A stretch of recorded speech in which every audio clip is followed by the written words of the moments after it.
Yeah. I gotta. I'm trying not to put in too much range. My laughs can be like bullets, dude. They like clip everything. It's like those super sharp clips that kill people's headphones. Oh my god, yeah. When you listen back to the raw footage, how many times do you just like shoot yourself in the foot, or you're just like, fuck? I don't have to listen back because I just look at the waveforms and I see it. I'm like, oh, that's where we talked about this because it's jumping. Too much of that, too much of this. Yeah. Well, here we are. What's up, dude? Question 1. Yeah. Oh my god.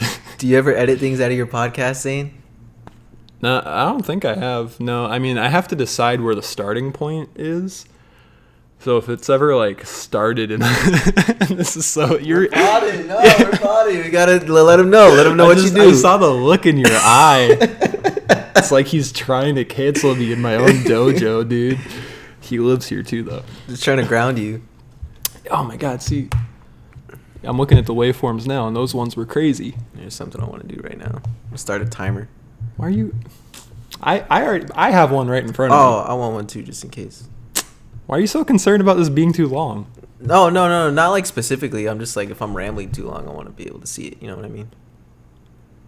That seems overkill, man. Okay. I think you should just like let it fly. We should get a mutual clock for the universe. But think about like other shows. I don't think they do that. I think they just kind of like go in and do their thing. Some do, but we can't see it. But I think that's more like commercial shows that are like, hey, we only have an hour or something. Yeah, like exactly. Yeah. And for this sort of free flowing thing, I'm trying just messing around. Yeah. My thing with like doing this is I put it off for a very long time because I was thinking too hard about making it really good. Mm-hmm. And there's also a certain aspect of, am I going to sound really stupid or embarrass myself, you know, and like the other art that I do.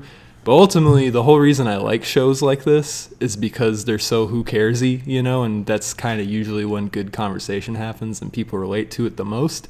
So I've just been trying to not think.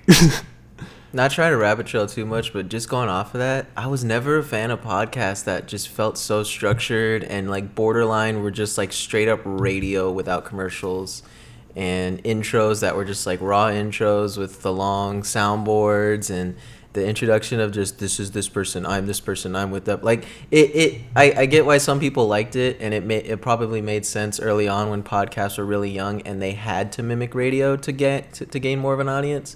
But now all of my favorite podcasts are like, don't even feel like podcasts by standards that would have been in place maybe 5 or 6 years ago. Yeah, there's certain shows that still kind of do that where they're like emulating radio a little bit too much, or like network TV. Like they think it's just supposed to be TV without the visual, and they don't fully get what's appealing about this yet. Because what's funny is like this is like supposed to be an audio medium, but the people who do it really well, they still get tons of views when it's filmed, and that's how I personally like it most, because I like watching interviews, but I still think of it as like a listening thing, and I think that completely comes from the way it flows and its structures, because you're here to like listen. So like when it's put together with all this like networky feeling structure, it's like too much, you know. It is. It feels like too much. And I was just thinking about that before we got in, because when you were setting everything up, I noticed you did the table first and all that, and I'm just like, are we gonna video? And I was like, we're gonna video. And then you popped it out at the last second, which like I was fine with. And I was thinking in my head, I was like, you know, why do I like enjoying watching some podcasts, even if it's just people in a room? And I think ultimately it's just that if I'm at my desk or if I'm just watching a podcast anywhere, for the most part, it feels like you're in the room. Kind of adds just like a slightly more appealing layer to the podcast, I guess. But it's whatever. It's cool. I think as a species, we're just very visual too. Like if I'm ever given the option to see something, you know, like because sometimes like there's like live albums I love, and like I can listen to them like a million times over, and like I never need to see it, right? But let's say like I'm like at my desk editing or like doing homework or something like that, and on my side tab I have like the YouTube video version of that like live performance. I'm gonna keep like doing this double take, even though it's something I know well within my heart I can enjoy without looking at it. It's the same thing with like podcasts. Like I'll be on the bus listening to it, the listen only version, and I'm fine. But if I'm able to watch it, I wind up being like, all right, I'm gonna sit down and like not multitask, because yeah. How you liking Midnight Gospel? Dude, it's so good. It's literally so good. Midnight Gospel on Netflix, created by the guy who made Adventure Time, is like my favorite art that has come out in many a time. Like, of all the movies I've seen, of all the albums I've listened to, this is the thing that has me the most happy.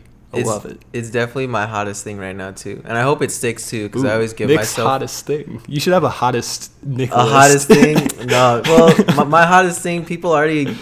I talk about like Oprah. My hottest things all the time. Making it a segment of my week would be crazy. Like on Instagram, you have like an Oprah list, but it's Nick's hottest list. I just anything that I put on my Instagram is typically just like my hottest thing. Like I care a lot, but I also don't care a lot because. I'm gonna make sure my phone's on silent. Yeah, go ahead. I'll do the same. That kind of sounds pretentious. No, yeah, I don't. No, I kind of. Yeah. There's things that you're very passionate about, but you're also kind of. Anything you see from me in any social media is a cosign, and sometimes I cosign really dope shit. Sometimes I cosign some just straight up troll shit. So right. How you perceive it is totally on you, man. When you say troll shit, you mean it's like stuff that you don't actually like, or it's guilty pleasure stuff where you're like, I'm gonna let people know I fuck with this. Maybe both of that, but what I was thinking is more along the lines of, I saw this, now you have to see it. Oh, that's kind of, man, you're like Midnight Gospel is great, dude. Yeah, you put me on to the Duncan Trussell. Yeah. And I got into his show just like maybe just a couple days after you told me all about him. And I didn't get into much of it, but I loved his show. I loved his format. And I was actually talking to Dylan Turner about it too. Shout out Dylan, who also put me onto a lot of the ideas of just what him and the show go over, and also just a lot of my beliefs today in general.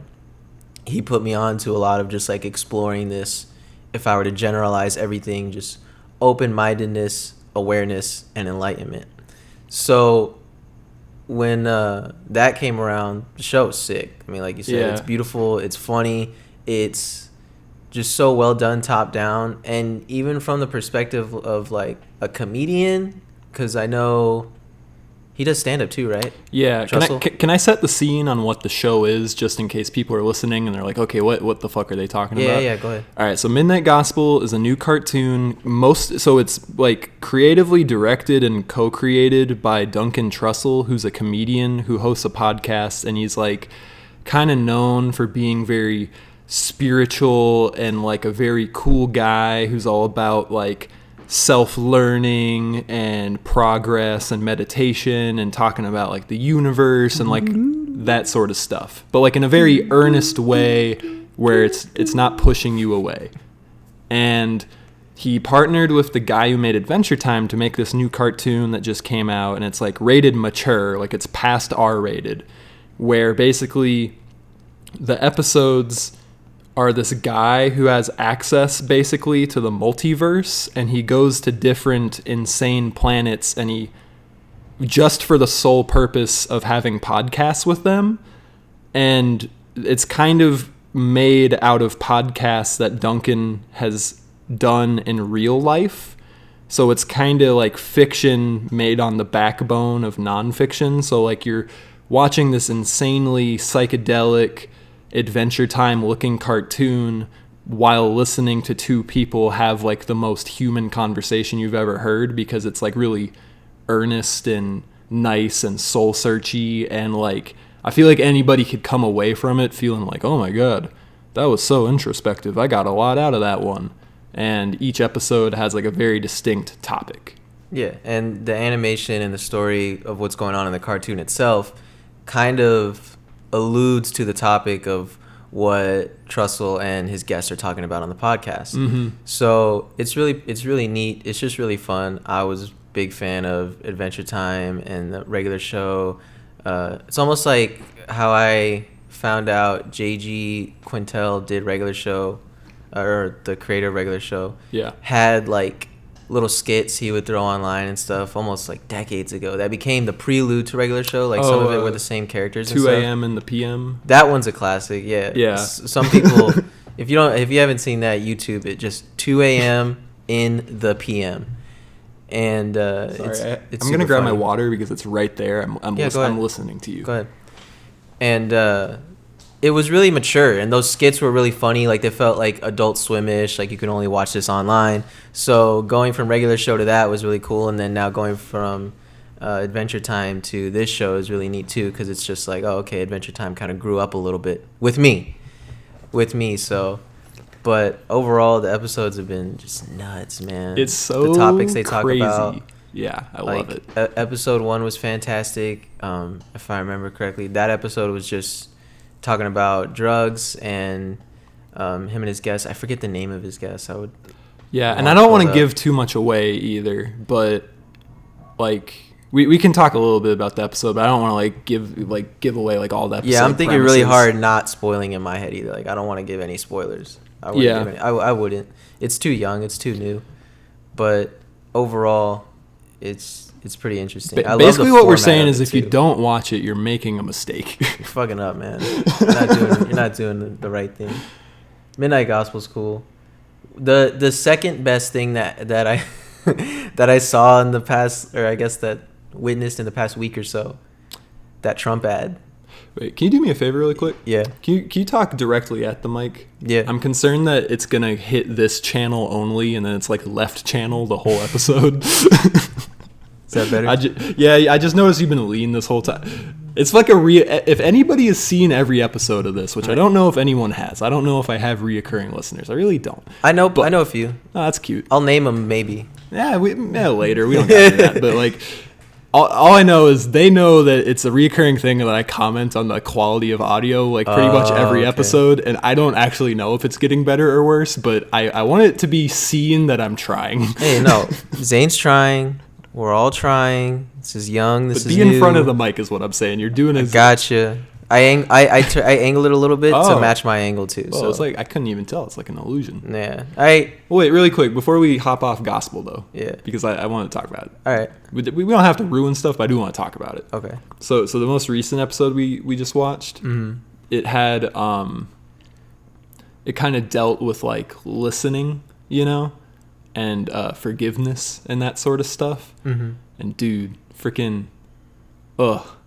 I had to see, like, this was, we just watched it together, and this was the second time I watched that episode, because the first time I realized I was ironically like a little bit zoned out the first leg, and this is a show where you like absolutely have to be paying attention. It's true. It's one of those. To like really get like the full effect. Like you just don't, like you can't be on your phone watching the show. You're watching the show. Yeah. And so this was like an ironic one, but like I kind of came to watching it like I think a third in when they were like really going at it with like with the listening stuff, and like I don't know, I always just think of myself as like an over talker and an over explainer and shit, and it was just one of those ones where I was just like getting all existential and stuff, and I was like, I need to do a better job at listening. No, yeah, that was definitely me too at one point a few years ago. So sometimes still now today, like people around me, people close to me, they'll all tell you like I'm a know-it-all, I talk too much, etc., etc. I really tried working on that over these past few years, and it was actually what really brought me into a headspace of being able to let go of that know-it-all, like I'm talking more than I'm listening, and I'm not even listening, I'm just waiting to talk. What really brought me out of all of that was a big part of who I was for my whole life up until maybe like 18, when I started to turn the other way, 180 a little bit, was in my previous relationship. First, like real relationship, whatever. And I grew up an only child, so I was never around people. I was never around siblings who were my age. I was an only child. My parents divorced early, and I was the oldest grandson on both sides of my immediate family. So I had no peers my age growing up to sort of wake me up and make me realize, hey, the world doesn't just revolve around you. You got to think about others, and we're all involved in this just as much as you are. So I learned from adults, and I thought I was an adult early on. And so when I was in my first relationship, I was with someone all the time, my age, my peer, who grew up with siblings, and she knocked that into me right away. So it was definitely a struggle at first, but immediately, thankfully, I wasn't super stubborn. I try so hard today not to be stubborn. I'm not very prideful at all. I'm not a prideful person. I'm always happy to admit when I'm wrong. I'm always willing to admit. And that sort of brought me out of that mindset so much now to where I recognize almost immediately when people just talk more than they listen, or, just not engage in the conversation completely. It's almost like they're just there to lecture you and then leave. But that's definitely something that when the show hit on, I got it right away. And the analogy that they made in there too was beautiful. Again, don't want to spoil it. Yeah. But in pretty much every interview, it's not the language and the topics that they seem to go over sound like it can go over people's heads. But like you said earlier, it's very human. It's very engaging. Mm-hmm. Duncan and his guests aren't just throwing all of these big vocabulary words at you. Like, they're really, really good at breaking it down into just simple day-to-day analogies to where anybody, I think, can watch that show and understand exactly what they're going through or what they're talking about. Maybe even like someone in high school or like late middle school, they can really understand those concepts.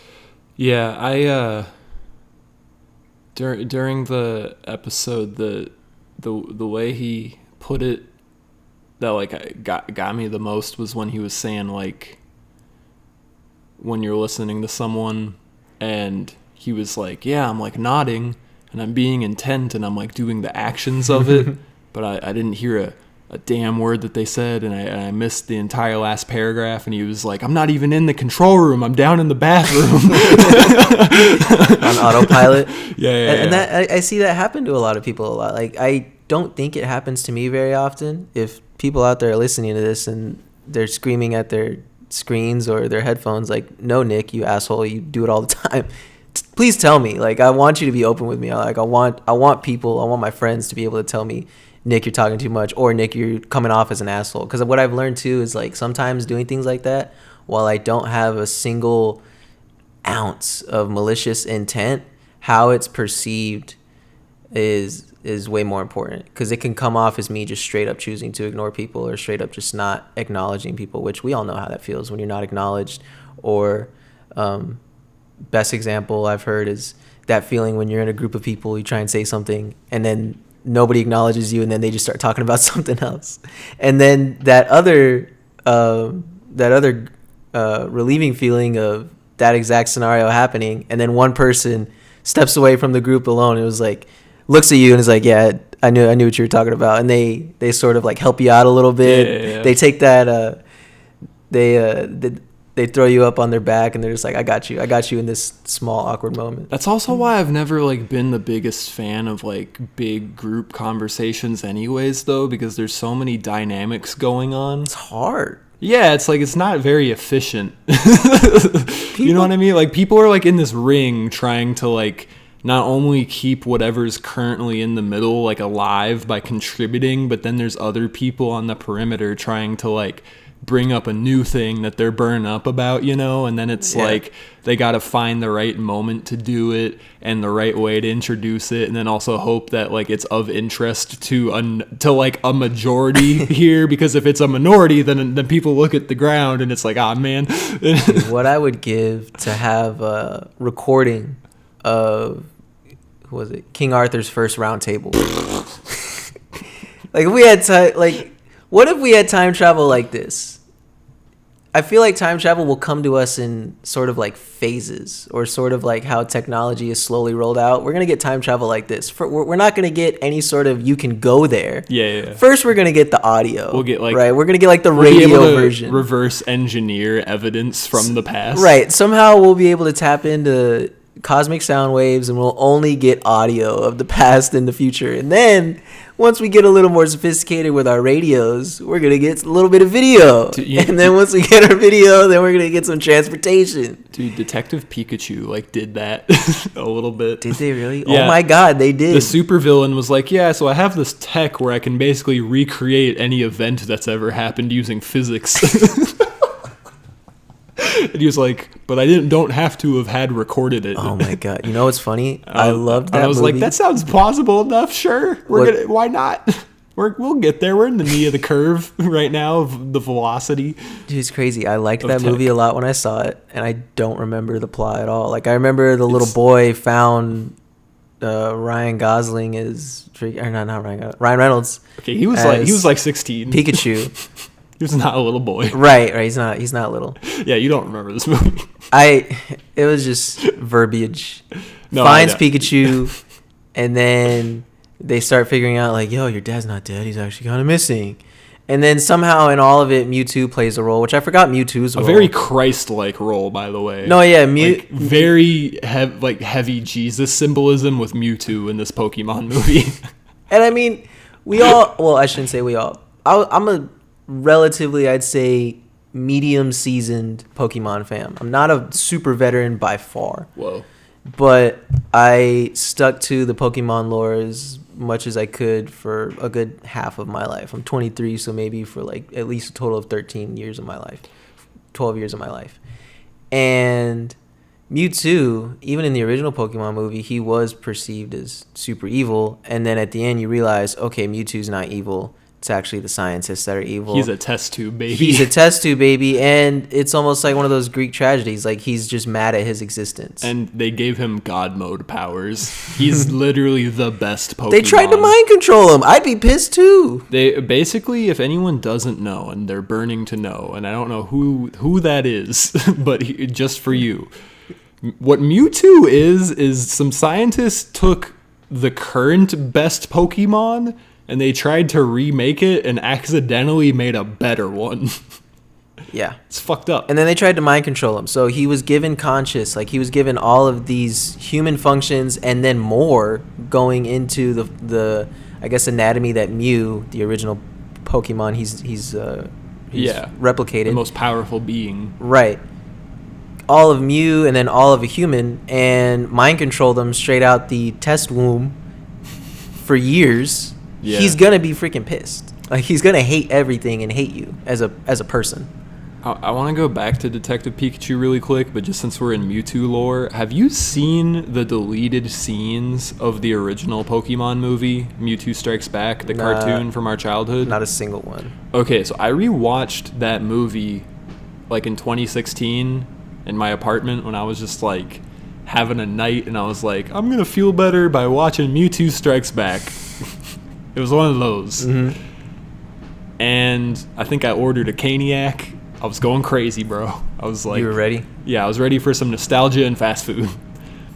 And you know the beginning scene where it's all like cinematic as fuck and Mewtwo's like doing like a godlike monologue, right? There's like 5 minutes of movie before that. Because I was watching it as a YouTube upload. Some dude just uploaded the whole movie. And it was like the Japanese version. And basically America was not ready for this whole sequence where basically the lead scientist, his daughter dies. And he's creating Mewtwo as a means to prove that he can bring life back from the dead. Mm-hmm. And there's these scenes of Mewtwo, but he's like Mew-sized. And he's in this like afterlife realm with these like, with a Charmander, Bulbasaur, and Squirtle, and they're all like undead as well, and they're like floating together, and they're like Mewtwo's friends, and he doesn't really know why he exists or what Pokemon are, and then eventually like he fully forms, and he's like, what is this? But so you like learn that this is, and then the end of the movie has this like little outro about it as well. And then America was like, this is too much. We got to get rid of this. Oh, American media was so soft in the 90s when it came to stuff like that. Yeah. But then they weren't at the same time, because we got some of the greatest Disney Channel original movies, TV movies, cartoons that touched on like gnarly topics that people wouldn't dare touch today. And that's a whole nother conversation. Pixel Perfect. You remember that one? Why does it sound familiar? It's like the Disney Channel version of Weird Science. Oh, yeah. God, Weird Science was such a There's good a movie. jealous girl, and she's like, I want to be pixel perfect like her, but she's like in a hospital bed being deleted. That's right. Oh my And they're God. like, have some sensitivity, Candace. Oh my God, you're right. I wish they would have put that in there, but you know, it makes sense. It's wild, yeah. Any Pokemon fans, go look up Mewtwo Strikes Back deleted scenes. If you don't know about this, it's kind of fucked up. That's wild to date. That's like a timeless wild. Yeah. Yeah. Oh my God. What else has been going on, man? Oh, that's one thing I wanted to bring up. Spoil it at the beginning of the episode. That Trump ad, the two of them. What's he on, bro? Sudafed. Donald Trump is on Sudafed. Bro, you know what's sad? Huh. That first we'll start with the lesser one. I have to turn you a little bit. And then start with the better one second. So the lesser one, which came out most recently, that Nancy Pelosi one. Oh, that one. It's so surface and so two different storylines not interlocking at all. For anybody who hasn't seen it, like it's literally just a Trump ad, and then some text boxes over some sad music interlaced with clips of Nancy Pelosi doing an IG live or something from her house, bragging about all her food and how nice her kitchen is, like on some Kim K type stuff. And then all of the text interlaced in the video.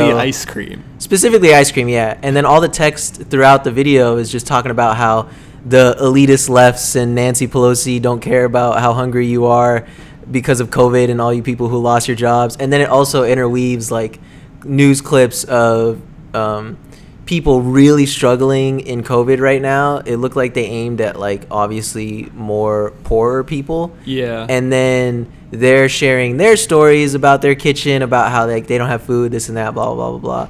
And with full context, you know, one side of me is always going to say, well, duh, Nancy doesn't have to be sad all the time. Like, let her show off her freaking fridge. I don't care. I really don't.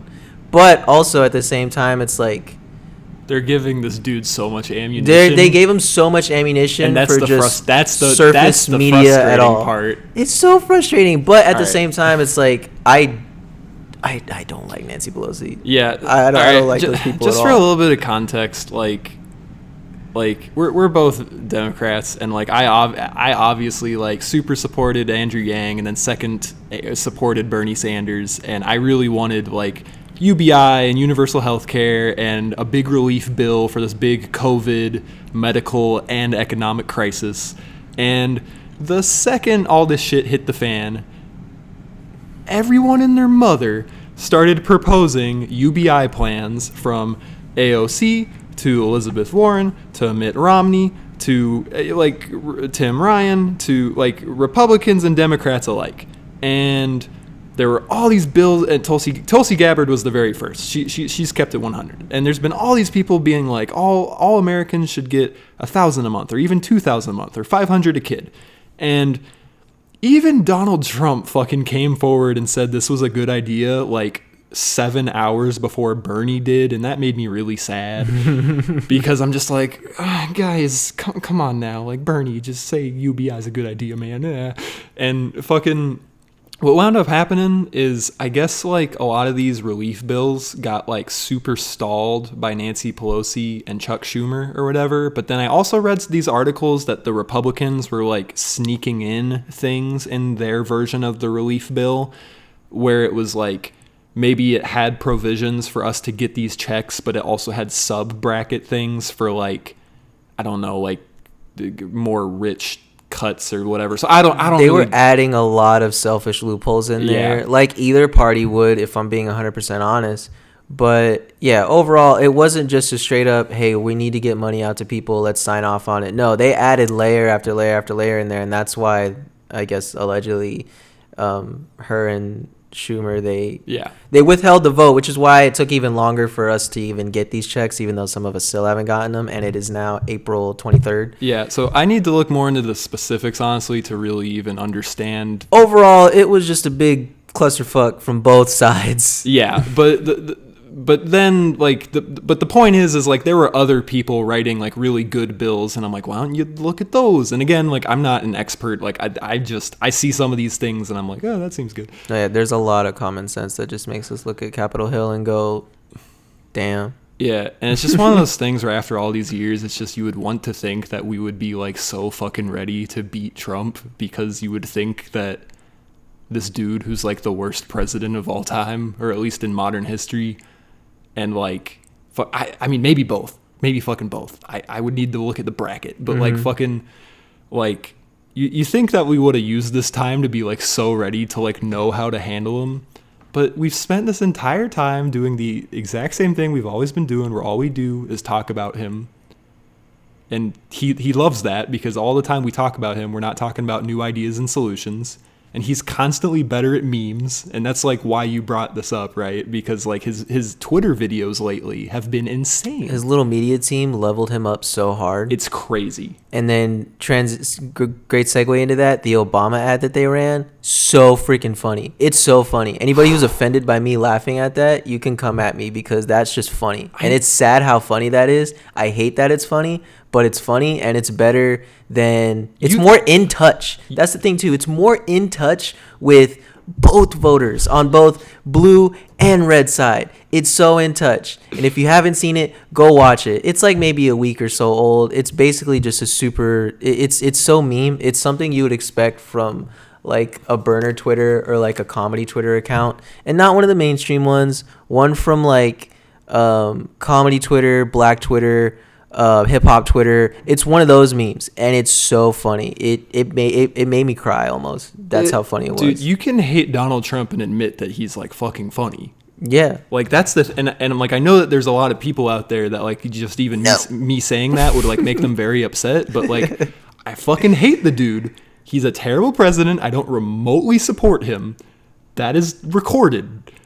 He's funny. And it sucks that he's funny, because that only makes him like more capable to be evil. Right. But like there was this speech that like this little 5-minute clip that like I showed you of his, that like CNN posted themselves, and I think like the title even said that he did it to like a laughing standing ovation. So like they were acknowledging that like that was the context of it. Mm-hmm. It was the most self-aware Trump speech I've ever seen him give. It was like after the Mike Bloomberg. Oh, and he made fun of him for being short?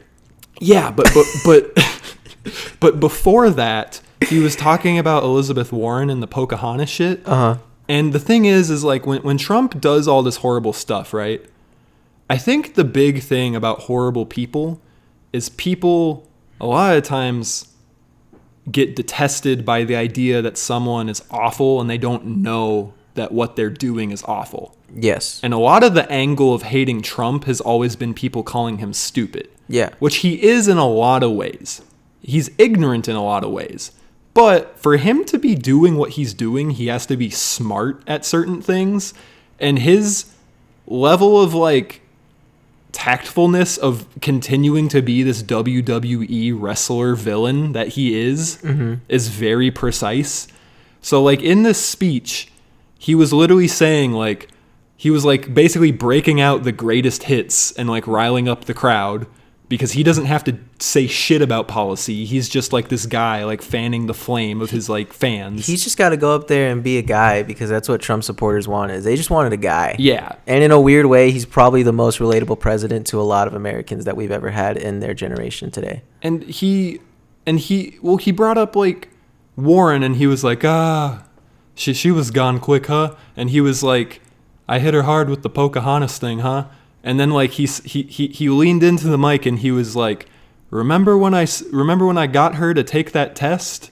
Like he was like openly saying basically my goal was to get her to make a fool of herself by goading her, and it worked. Oh yeah, I remember. That's basically what he's saying. He egged her on to continue doing something stupid on top of something that she did, which was already so stupid. Like she didn't have to come out. I don't remember the full context of the quote, but I do remember I'll say ethnic Twitter and Native American Twitter got on Liz Warren's ass when she made some claim of like, oh, I'm like 5% Native American, so I can do XYZ or say ABC. And she went on with that, and then everybody got mad at her. Well, I shouldn't say everybody. Not enough people got mad at her, I think. And then it became a topic, ammo for Trump. And then he kept egging her on with it. And then he was like, oh, prove it. And then she went out and got a test. Like, she shouldn't have done that in the first place. She was doubling down. Like, she was doubling down on her stupid move that she was already pariahed for. Yeah, so then in the speech, Trump is like, remember when I told her that, like, I have double as much Indian blood? And also he said Indian. Yeah. Like, God. He was like, I have double as much, native blood in my body than she does, which I have none. Yeah. Like, he basically was just, like, being so self-aware, and then he literally, like, went on to say, but you know what I learned from that? Never do it too early, because it gives them time to come back. And he was basically saying, like, oh, I shouldn't have taken her down too soon because it wasn't worth my time. But then he transitioned into saying, but that allowed her to demolish Bloomberg. And then he was doing basically, like, debate highlights stand-up about how shitty Bloomberg is. And now to do. And then what's funny is he understood how, like, powerful Bernie was and how much people liked Bernie. Yeah. So his strategy there was to always tweet about the injustice of the DNC attacking Bernie, because what that winds up doing is it makes the Trump people think he's a man of integrity. It makes Bernie people who are frustrated at the DNC say, screw it, maybe I do respect Trump and maybe I'll vote for him. It makes it to where he's not putting him in a position where Bernie has to clap back at him because he has not thrown the first stone. Yeah. And third, it makes it seem like he doesn't want to go up against Bernie when in reality he probably did for certain reasons. Mm-hmm. And now that went away, now he's just in a full-blown meme war with Joe Biden because he's a billionaire who knows to just spend his money on memes. And he's not even... He can't be using his best material, bro. This guy. He's like it's like one of those video games where you start with the weak weapons and then over time you build up to like a really strong weapon. He's using like the little pea shooter on Joe Biden right now. Like come post summer, like this November. I mean, granted, I don't know how COVID is going to affect elections and everything, but come this next election cycle and when the next big wave comes of campaigning, them two all over your ads and all over your screens. He's going to destroy Joe Biden. Joe Biden is so done for. So done for.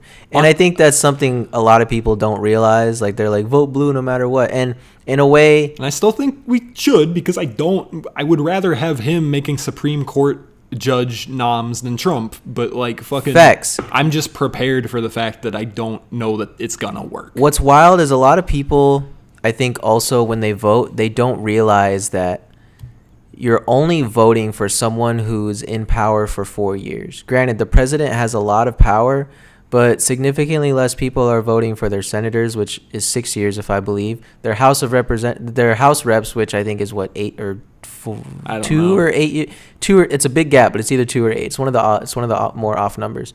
Anyways. Really, I tried to learn the candidates and what their policies were, and I tried to like spread the word about things that I believed in. But past that, there's a lot of stuff I really don't know, to be honest. And same. And it's hard to get in touch with a lot of that, especially with how ancient our political system and the campaigning system and our media system is itself. It's not up to par with, I think, how the average 20 to 40-year-old is living their life right now.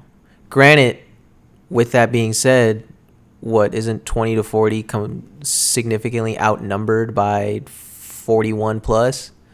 Like, when's that stat going to flip? Will it ever flip? Like, when all of the old people die off and we become the new old people, are we going to be outnumbering all of the younger voters? Are we going to be I think so. Ignorant? I think I was saying this to you the other day. I think that a lot of the things that millennials make fun of boomers for, millennials are guilty of. Yeah, no, I agree 100%. And I can even think of examples where things we make fun of boomers for, like them not being caught up on certain things or not being as smart or efficient with their tech. That's like, I think, the number one topic that crosses age gaps, we're going to be the same way, because I'm lucky enough to where I have several years background in just self-taught IT stuff, and then working in the IT industry for a couple of years. And I can't tell you how many people my age, barely younger than me, who don't know a damn thing about technology compared to what I think the average person, and even myself, I think the average person is going to get really, how we perceive boomers to be getting slightly dumber. By those standards, we're getting dumber. I don't think people are getting dumber. Are sliding a little bit. I think. There you go. Because I didn't want to use the word dumber, but I just couldn't think of anything else. I don't think millennials are putting in as like many reps as they think that they are. Right. We're not maintaining that young, that edgy intelligence edge and that every that's young the thing. generation has. All these other generations, they were the young people who had the new shit on like people in the 1860s. You know what they were saying to their friends? They were saying, "Wow, it's the best time to be alive. We're in the future, dude. They just invented feathers." I don't know what they had back then, but like you know what I'm saying? Like, fast forward a little bit, Industrial Revolution. That was cool to a lot of people. Yeah. So like post World War II, that was cool to a lot of people. Freaking high schoolers in the 50s and 60s were buying fucking brand new cars. Brand new cars today that only six-figure salaries can barely afford. Yeah, like the thing that like made me make the initial observation was when I realized like, oh, like the boomers are the offshoot of this war, which was happening like 100 years ago. We're now about to be young people in the 20s. Back then, they were dealing with things like Industrial Revolution, the start of social programs, civil rights getting a little bit better, prohibition of popular substances being used. Shit. I was like, hey, that's kind of us. We're young people in the 20s. It's the roaring 20s or whatever. And then I started to think about like what me and my peers represent sometimes. And I'm like, yo, the average millennial doesn't know how to open a new tab without using a mouse. It's Control T. Or Command T if you're on a Mac. Yeah, true.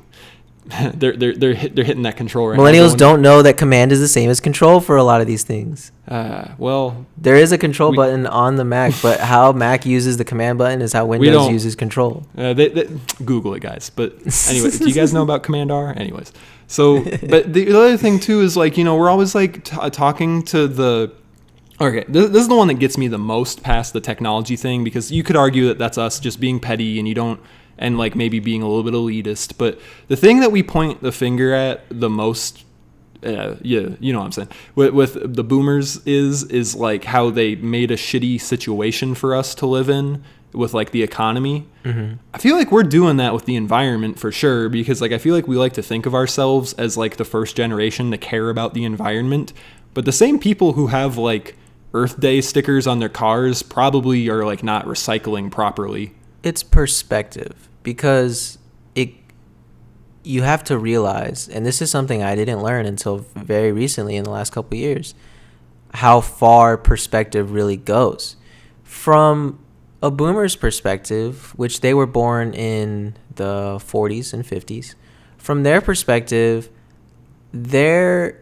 how they raised their children, which would be our parents in like the 60s, 70s, and 80s, how they raised our parents is significantly better, in a significantly better world, social economy, social society, than how they were raised in the 40s. And their parents are going to think the same thing in the 20s. Mm. And the only example I can think of now that I know specifically is kind of going into a hard touch point, but like how you were raised in... there's that saying, you know, back then, what parents call raising your kids would today be abuse. Like that was a real thing. Like by today's society standards, my grandparents were abused for sure, and potentially happened to my parents.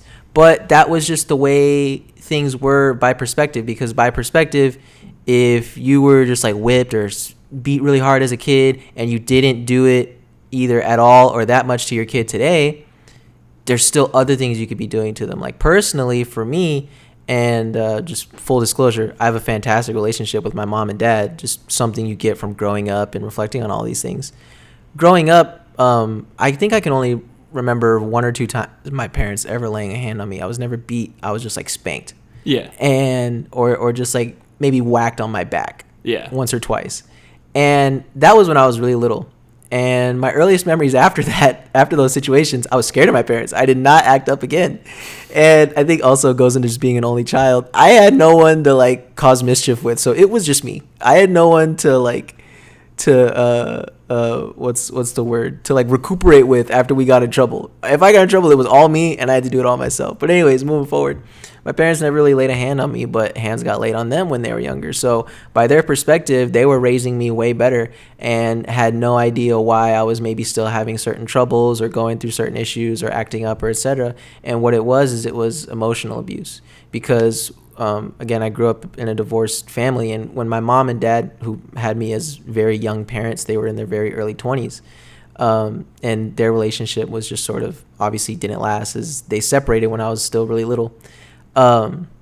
They were both very young, very angry, weren't very mature. So they didn't know how to teach a young baby boy emotional intelligence because they were learning. They still had a lot to learn as well. They weren't completely there. And I think they lacked getting that emotional intelligence and that emotional education from their parents because of just the way times were and the way their lineage was and how they were raised and how they were raised and how they were raised. So taking that perspective analogy to how we perceive we are living in our time. Yes, when the boomers were at their peak, they thought they were living in the best time to live at all, which was probably true because they had come further than they ever had before in the civil rights movement. Still a lot of work to be done, but they knew that they came further than they ever had before. And with us, we're looking at it in the same way. Yeah, it's always the best time to be alive. It's always like the newest shit, and then like you're not dealing with like a bunch of nonsensical shit that was going on in a past Earth. Right, and we've seen how much progress has been made. Let's say when we were 1 year old, progress was at 0. Now, us being in our early 20s, we're seeing it at maybe 50. Just to throw a number out there, right? Anybody born today or any kid growing up today is not going to see that 1 to 50. They're going to start at 0. So wherever we leave is going to be the next generation's 0 reference. It's going to be their ground zero. It's going to be where they start. And they're going to look at us and they're going to look at all of the time we've had to make significant progress, and they're going to criticize us. Our grandkids are going to roast the hell out of us. They're going to hate us for a lot of things. And while I believe a lot of that is unavoidable because of just the way things are, the way our society works, the way we talk to each other, I think that overall the most important thing for us now is just trying to push that ground zero as far forward as we can. And do I think we can be doing a better job at it? 100%. Should we be doing a better job at it? Yes. Will we? I don't know. Because like you said earlier, millennials and boomers have a lot of the same habits. They're just on different things, different topics. We're going to eventually become that ignorant generation. We're going to be very set in our ways. I know when I'm 60 and some 25-year-old is going to be telling me how to live my life, instinctively I'm going to have a sort of rough edge around my bones. But hopefully, and this is what I'm starting now, what I've been doing for a couple of years and how I want to live my life, is I don't want to be that ignorant old person. I want to be that old person who at least understands, who at least is willing to have a conversation, willing to sort of open up. That's how I want to live my life, and that's how I hope a majority of my peers are living their lives as well, just being open-minded. Because I know tons of old people today who are way more, as you would say, woke than people our age, immensely more. So wisdom and knowledge, I mean, it can transcend age gaps, but I just want to, sprinkle some of that into the general population as much as I can. I think that would make life a lot easier. Would help us out in solving these freaking issues. COVID, we should have been ready. Come on. We should have been ready. That fucking 2015 Bill Gates TED Talk just looking like, y'all had 4 years. years. Right. Oh, and you know what's funny? It's not funny. It's just annoying. When I see people bring up stuff like that, like they predicted the virus, which means they're doing it alone. Like, no, asshole. Wait, I don't want to move on to the virus quite yet. Oh, sorry. I guess all I'm saying is real quick, just like, no, people weren't predicting COVID specifically. They were understanding that over time, human history, even in, I think, our parents and grandparents' lifetimes, because they had some crazy viruses too, and less technologies to track them, so you didn't know how serious they were. Viruses have been around forever. They come relatively consistently, and it's not rocket science to assume if I'm Bill Gates' age and I've lived through SARS, HIV, what else was there? Ebola, swine flu, because again, those were scary at the time when they first came out. If I've lived through all of that, I'm not. It doesn't take a genius to assume, you know what, this is going to happen again. It will happen again. It's nature. It's biology. It's going to happen again. So the fact that we still weren't ready is just a shame. Do you know that German channel Kurzgott? It like means in a nutshell in German, I believe. They do like the animated explainers, kind of about science and existentialism. Short infographics, things like that. It has like a very specific style, and I believe they're like the first German channel to ever hit like a certain number of subs, like 10 million subs or 100 million or something like that, which is really cool because all their videos are always like popping off with the views. They're really, really good. Bro, shout out Germany. Shout out MK. I hope she's listening.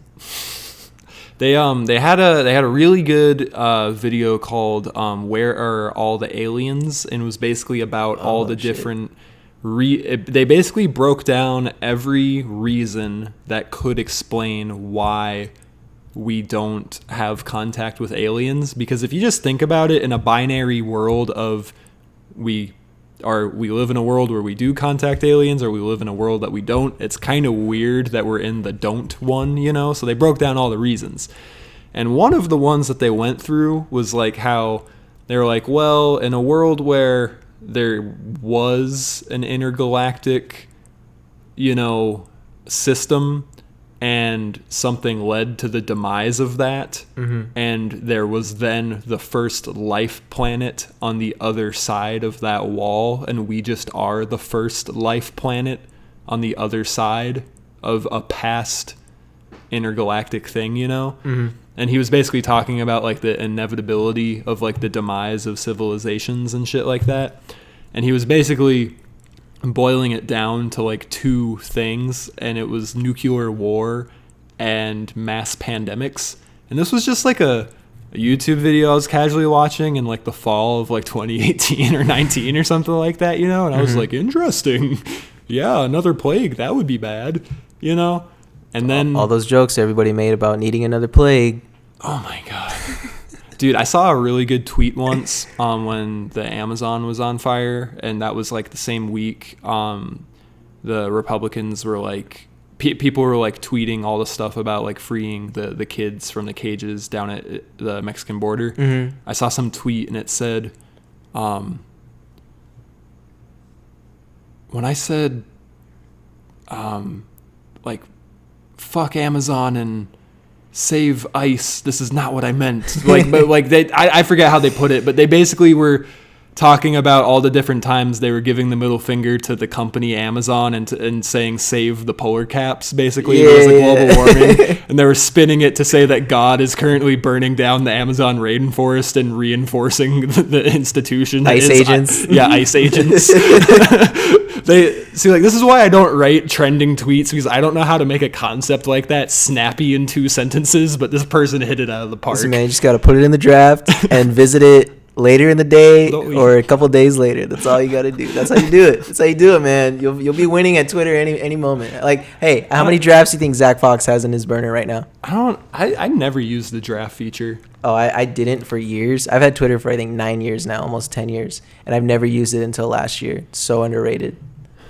I just don't use Twitter that way, though. I'm never, like, trying to, like, have, like, this thought that, like, I feel like I'm going to hold on to this one. Like, I'm just kind of like, I either have some shitty joke to make or I don't. You know what I mean? So you tweet, you treat Twitter like shitter from South Park? I'm like a dog. I'm like a dog who saw a squirrel, dude. I'm just like, I'm gonna type this. that I think that's the right way to tweet. That's how you should do it. Yeah. That's how it should be done. That's how you have fun. I don't have a bank of like the boys are gonna love this one later. Bro, you should have fun on Twitter. I go to Twitter to have fun and be informed. And even when I'm being informed, I know I'm somewhat biased by everybody I follow. So I try to follow people on all sorts of ends of the spectrum. But ultimately, 90% of the time, I'm there to have some fun, man. See what everyone's up to. Find some new music, some new content. See what's out there. Find some jokes, some good memes, some good photos, good videos. That's what I'm on Twitter for. I haven't had fun on social media. It's like going to the playground. In a goddamn long time. Like, honestly, like, the way I'm able to enjoy social media is by extremely curating my algorithms by looking at almost nothing. So then that way the only shit I'm looking at is really good shit. So then that way on Instagram, my explore page just gives me nothing but really, really cool art to look at. Very important. And then on Twitter, just waiting for people like you to send me god tier videos. My friend Brandon, he sends good ones. Yeah, you need friends to send the Twitter videos. Dorian retweets the most insane things in the world. Dorian's a good one.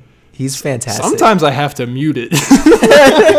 Oh man, I learned on some dark places in the internet, so my humor is pretty dark. I can take that, but even I understand. Sometimes it's then I'll tap back in after like a week, but sometimes you need some time. Yeah, sometimes I'm like, you gotta let it marinate. You gotta marinate on it. This man's boiling some pizza, and that one's keeping it light. Oh man! Just there's people out there that do nothing but like retweet like cursed images and cursed videos. Oh, those are great. That's my friend Will. Shout out Will. Hope you're listening. Freaking, you need funny friends. We've talked about this before. I don't think I have a single friend who's not funny. Yeah. I can't be friends with somebody who's not funny, and it's not like this. I mean, I hate you. No, it's like we're cool, but like friends, people I hit up all the time. When I say can't, it's like I don't know how to. Yeah, there you go. It's not like I meet someone and I'm like, I can't like you. I'm not being like Regina George about it. It's just more like the people. The thing, like I enjoy, like the main reason I decided to become a filmmaker was because of comedy directors like Judd Apatow and like Adam McKay and like stuff like that. And like I've always been like a huge stand-up fan. Like I just value comedy more than most things and most art forms, you know, and like. The thing I value most in life is just kind of like laughing with friends, you know? Mm-hmm. So like when it comes to like being friends with someone or dating someone or whatever it is, you know, just like an organic human connection, like if you're not funny, like I just don't, how do we... It takes more effort to link. I don't know with someone who's not funny for me. When someone's funny and especially when we have the same sense of humor, I link up with people like that. And I already try to be very social. I try to make friends, acquaintances at minimum with almost everybody I meet that I have a good interaction with. And I'm definitely one of those people who have multiple like cliques, groups, like levels of friends, like different groups of people. Like I'm really cool with different types of people who they might not ever be able to interact with one another. But I'm like this, not chameleon, but just sort of this like sandbox friend. Like you can fit in anywhere type I'm gonna have fun anywhere, bro. Like I have fun with my friends who party all the time and want to go clubbing. I have friends. I have a lot of fun with my music friends. I have a lot of fun with my video game friends. Like I just have fun with people. I have fun with my motocross car people friends. Like those people, you know, those friends everybody needs to make. You guys are fun. But I just like people, man. No, I like living like that too. I like kind of dipping a toe in like all the different like little social circles that exist. You learn a lot. You meet different types of people. You can kind of, I don't know. Some people give you the vibe that they hang out with like one type of person. Yeah. And that's not what I was just describing, because funny isn't a type of person. That's just like a quality that a person can have. Right. I get like it kind of is a type of person, but it's like it's more of an X factor thing. I think it's the only type of person. I sound like a douche. It's only a type when you're like when that's your whole thing, when you're like a jokester. Like when you're always trying to make the joke or turn something into a joke, which those people are funny, but you don't have to be like on a stage in your circle or in your public area to be funny. You can be funny just by understanding jokes. You can be funny just by being able to communicate jokes. Even something small or witty. You could say one thing all day, and if it's funny, you're funny to me. Well, you know who's like one of the funniest people I know, and I don't know that he's ever made a joke? Brock. Like, some people, just their energy is fucking hilarious. Word to Brock. Dude, I don't know that Brock has ever made a joke in our group chat or just to me. He's one of the funniest people I know. He made a joke today, but he's very sarcastic. He doesn't outwardly joke all the time. He just kind of, but he's a gem, bro. But he just kind of is Brock. Yeah, and that's what's hilarious about it. He became so unique that Brock doesn't. Just his existence is chuckle worthy. Sometimes names ring bells for like other people or other things, but when I hear Brock, I think of him. Not because his name is Brock, because I think of him as a person and everything about him. Yeah. It's funny, man. It's a good Shout dude. out Brock. Why is he where he is? I don't know. That occupation for a man like Brock makes all the sense in the world and also doesn't. I was supposed to have him on here when he was in town. And I like barely missed the window, and I'm so mad about it because little did I know a fucking pandemic was happening right after. Think about all the post-pandemic Brock stories you're gonna get though when he comes back. Okay, do not ruin. Please don't say what it is. But do you remember the one he texted us in the group chat that happened like day 1 of quarantine when he went to the gym? No, remind me later. You'll have to remind me later. It might be the craziest text. I can't believe you missed it. I don't think I missed it. I just can't remember it. You would remember it. Okay, yeah, I would. I'll tell you later. I will remember. I'll write it down. I'll write it down so you don't forget. Can I write it down in front of you and just have you not say what it is? Oh, yeah, of course. Use a new page. You might need more space. But, no, yeah, Brock's cool. Shout out Brock. Pandemic's going to suck. He's off. He's off working. He has to work in other areas, multiple areas. But he's chilling. He's doing good. All right, Zane finished writing it down. Don't say it. Yes, I remember that. Jesus, that was nuts. He needs to tell that story. That shocked me, but it didn't surprise me at the same time. I was like, of course. Yeah, of course. So enjoy that clickbait. Tune into that one. On your thumbnail, it's just wild Brock story. Oh yeah. By the way, guys, I created another YouTube channel called ZaneBerryPodcast Clips, and I'm gonna start uploading all the little conversation segments, like block by block.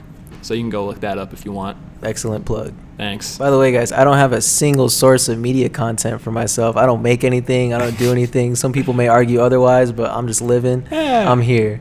Nick's a whole guy. We'll workshop what the bio says about you. Look, all I know is I'm signed to Troll Mob on the best deal of all time. I don't get paid anything. All of my money goes to my CEO, who right now is Malik XYZ, but you don't say the XYZ. And everything I do is for the love of Troll Mob. I'm just in it for the game. I don't want to make money. I'm like SpongeBob. I make less money than SpongeBob. Dude. I'm more committed to Troll Mob than SpongeBob is at the Krusty Krab. If you don't remember that episode where he reveals he makes like 10 cents a year, I am grinding harder than SpongeBob because I just love the game that much. I do it for the game. I do it for y'all. Yeah, we were just talking about this. We found out that SpongeBob makes 10 cents a year. Something along those lines. There's an episode where someone's holding up some money, and it's not a lot of money. It's like dimes, and it's like spare change. And SpongeBob looks at it, and you hear his voice on the side. That's more than I make in a year. Dude, I can't believe that Plankton organized a Chum Bucket Krusty Krab summit, and by the end of that summit, Mr. Krabs negotiated away SpongeBob to work at the Chum Bucket. Like, what was he thinking, dude? That's, like, man, corporate America. He was genius. But he really thought Squidward could rev those fryers. A stove is a stove. No, a grill is a grill. No matter where you go. And a patty fries is a patty. Will be fries. That's what I say. A grill is a grill. No matter where. Surely so. All right, you know this better than me. You had it last time. It's the fries line. Fries. Yeah. Will be fries. Either way. Dude, that episode's one of the best. One of the best, It's a classic. I sing that song maybe once a month. Whether it's in my head or to one of my homies because we miss each other, I sing that song once a month. Every time something doesn't work out with a crush, just thinking about how a grill is a grill. Can't cook for a week. Yeah. What's on your list? What you got? Oh, it's on my list. What's next? Yeah. Well, we talked about Midnight Gospel. We talked a little bit about Trump. And, we didn't wrap up Trump too much. I just want to say one thing. Yeah. I hate Trump, but I don't know. He hates him. I don't know what's more, me hating Trump or me not being able to like the DNC more. Like, Joe Biden's so unlikable. Nancy Pelosi's so unlikable. Those people are so unlikable. Don't think that I'm going to vote for Trump. Fuck, dude, you know I have to vote blue. Internally, like, I don't do it to anybody. I'm going to be voting blue. Am I happy about it? No, I'm more pissed off about it than when I had to vote for freaking Hillary. It just sucks, man. I'm so sad, but whatever. Trump's winning the meme wars. It's going to be a rough few months. Here's what's crazy. This cycle. Imagine you are like. Imagine this is a movie, right? Yeah. And you're just blank guy named voter, and Yeah. you're playing a video game called 2020 Election. Oh, God. And the Bowser boss is Donald Trump. He's just like a Batman villain. He's this cartoonish New York racist fucking TV celebrity president with money falling out of his pockets, and you know what I mean? Yeah. And then the simulation is like, choose your fighter. And it's basically like, Bernie Sanders, he is an old man, Jewish guy who wants to give you universal health care, $15 an hour, and the young people love him. And then it's like, Elizabeth Warren, a lot of people call her the female Bernie. And then it's like, Pete Buttigieg, he would be the first gay and youngest president. Kamala Harris, she would be a young, black, Gen X president and a woman. And then it's like Julian Castro, the Mexican president, to take on the Build the Wall guy. The billionaire bros, Tom Steyer, and fucking, what's his face? You know, and then it's like, and finally, the intersectional Hawaiian woman, veteran from Iraq president, Tulsi Gabbard, or the Asian businessman, Andrew Yang, who wants to give you $1,000 a month. Did I mention he has 2 medals from Barack Obama? And you're like, ooh, these all look really good. Thanks, simulation. And then it's like, wait, we have one final offer. And you're like, who is it? And they're like, Joe Biden, he's Obama's friend. And you're like, yeah, I'll go with that one. And the simulation's like, really? We just kind of threw this one in as a fun little avatar for later. No, he's I'll choose that one. He's the base character from the first game. Isn't that's that just been insane? in the game so many years that they just have to keep him in there because he's a Isn't vet. that insane? Like, he literally just walked in a straight line. Yeah, no, he didn't have to do a thing. I'm Obama's friend. He didn't do a goddamn thing. Nope. Like, week 1 of 2019, they said, Joe Biden's running for president. And from what we can tell, he's the front runner. And then every week after that, the news just kept reporting. Seems like he's the front runner. Seems like he's the front runner. And then they just kept saying, here's who we think isn't likely. He's who we think isn't likely.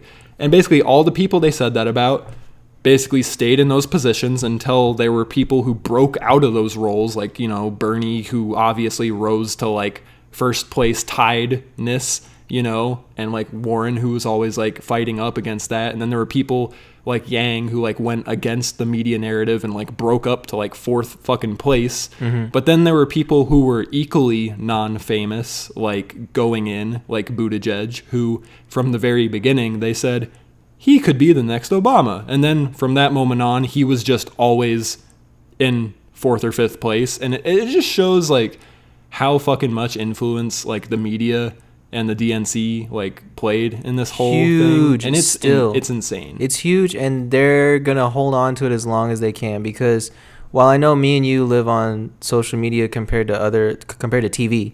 I'm mostly on YouTube, but yeah. Right. Our internet, I should say. Internet, yeah. Internet media for us, and these just exploring multiple networks even as a number 2, which is a thing that still majority of Americans aren't doing. There's still more Americans out there that aren't diversifying who they're following, if they even are on the internet, and then the rest of them are not, and they're still stuck to their TV where their channels are 5, 10, 12, and actually that's it. So yeah, whatever channels are Fox, NBC, and that's if they're versatile. Versatile people who aren't on the internet, people who think they're progressive, are only watching MSNBC and Fox, which NBC makes me just as mad as Fox does, because while I agree with the progressive ideals of the left and what NBC typically pushes in their rhetoric, they do it in a way that makes us, and I say us as someone who supports the left, look like dumbasses. They do it in a way that makes us seem so just dumb. It's the same way I know a lot of left people look at Fox News supporters. Those Fox News supporters look at us in the exact same way, and they are justified because they look at what we're eating and what we're touting and the stuff that we push to our front lines of like, hey, this piece of media is going to represent the majority upvoted, and it's like some MSNBC clip of them complaining about Trump. Like you said, all we do is bully Trump. Nobody ever decides to just be like, all right, nobody realizes that the more you talk about Trump, the more you bully him, you're not going to win. Like, you can't bully the bully. Like, he's It's not the tactic. No, it's not at all. Like, unless you're genuinely good at the internet and genuinely hilarious. And that was one of the things I thought Andrew had going for him, where the one thing about him is he's not a politician, so the whole drain the swamp argument doesn't work on him. Yeah. All of the classic Trump-isms doesn't work on Andrew because he is also the outsider guy that appeals to libertarians, and he's the kind of guy to just like stay cool, calm, and relaxed and just kind of make jokes himself, you know? But like everybody else, like they kind of just go the whole, I'm gonna point down and I'm really gonna show Trump what for. And I'm like, you can't do that because him and his supporters already assume that they're the shit. So like you're never gonna like out convince them that they're the shit. You know, you gotta, you're 100% right. You gotta prove that you're the fucking guy. Yeah, and you gotta make, yeah. This is gonna be my last thing, and you can close it off too after that, but I just want to talk to all of the Democratic voters out there who are going to be voting left this winter. Things that I think the left party should just really improve on. One, self-awareness. You got to realize that there's a reason why a lot of Yang supporters are going to Trump. There's a reason why a lot of... Not me. Not Zane. Not There's Zane. a reason why a lot of Bernie supporters are going to Trump and not coming to stand behind Joe Biden, because for 4 years, the Democratic Party had a chance to prop someone up to fight Trump. Instead, they just tried to bully him and name call him and make him not popular. That was the angle that was taken over the last 4 years. It didn't work. It failed. And now we're in a clusterfuck of a situation right now. Number two, convince me. Make me proud to be... I'm not proud, bro. I'm not proud to be blue. I'm really not. I'm not proud to be on the blue team. My team has no charisma, has like zero chemistry, zero spirit, zero stamina. Our stats are trash. We're in the RPG of this sim. The blue team stats are awful. They are trash. That's why I like Andrew and Tulsi so much, because I'm like, y'all seem to be pretty in touch, and you know, like, yeah. And then the last thing that the left is really messing up on, and it's really sad that this is a thing, and a lot of people don't realize it, is that a lot of people on the left are privileged, and privileged not only in just financial ways and ethnic ways, but privilege as in they have the privilege to think anything but blue. They have the privilege to think, you know, I want to go back to normal. Like Joe Biden's whole thing is like, we just got to go back to normal, back to normal. Back to normal was still pretty shit for a lot of people in a lot of our world. Obama was a fantastic president, and I think that he did everything he could, knowing that he came into a country that was on negative downward, and he kind of fixed that and brought us up a little bit, threw us on an upward trajectory on his way out. But there's still a lot of shit that was bad with our country during the Obama era. Not that it was his fault. Again, goes back to the discussion of this person's only in power for 4 years, 8 max. The real people in power are career politicians who are working at the NSA, CIA, FBI, working on Capitol Hill. These senators who serve 20 plus years in the House or the Senate, things like that. Those Congress people are in there way longer than the president. The president is just the man who pushes the button, bro. There's way more cogs behind that machine. But anyways, yeah, this whole back to normal attitude, that's what really put the nail in the coffin for me to just outright say I'm not proud to be blue. I hate it. I hate everything that the majority of this party is standing for, and That's why I'm not afraid to let everybody know this isn't going to work. This isn't going to beat Trump. You're going to lose a lot of people. I mean, just look back at Hillary versus Trump and how many would have voted Democrats went and voted Green Party because they assumed Trump's not a threat. 2, they were like, I vote for myself, which is a whole nother discussion. And then 3, I vote for myself. I can't vote for Hillary. I can't vote. I'm obviously not going to vote for Trump, but I can't vote for Hillary. So I'll vote Green because obviously 20 years down the road, you're going to remember who you voted for in the 2016 election and be proud of voting not Trump. For Gary Johnson. I want you to write to tell me 10 years from now that you think about your 2016 election vote and what that meant to you. I know somebody who's friends with like another Democrat who voted for Trump in 2016, quote, as a meme. Oh yeah, no, people did that too because they didn't think he was a threat. They were like, haha, jokes.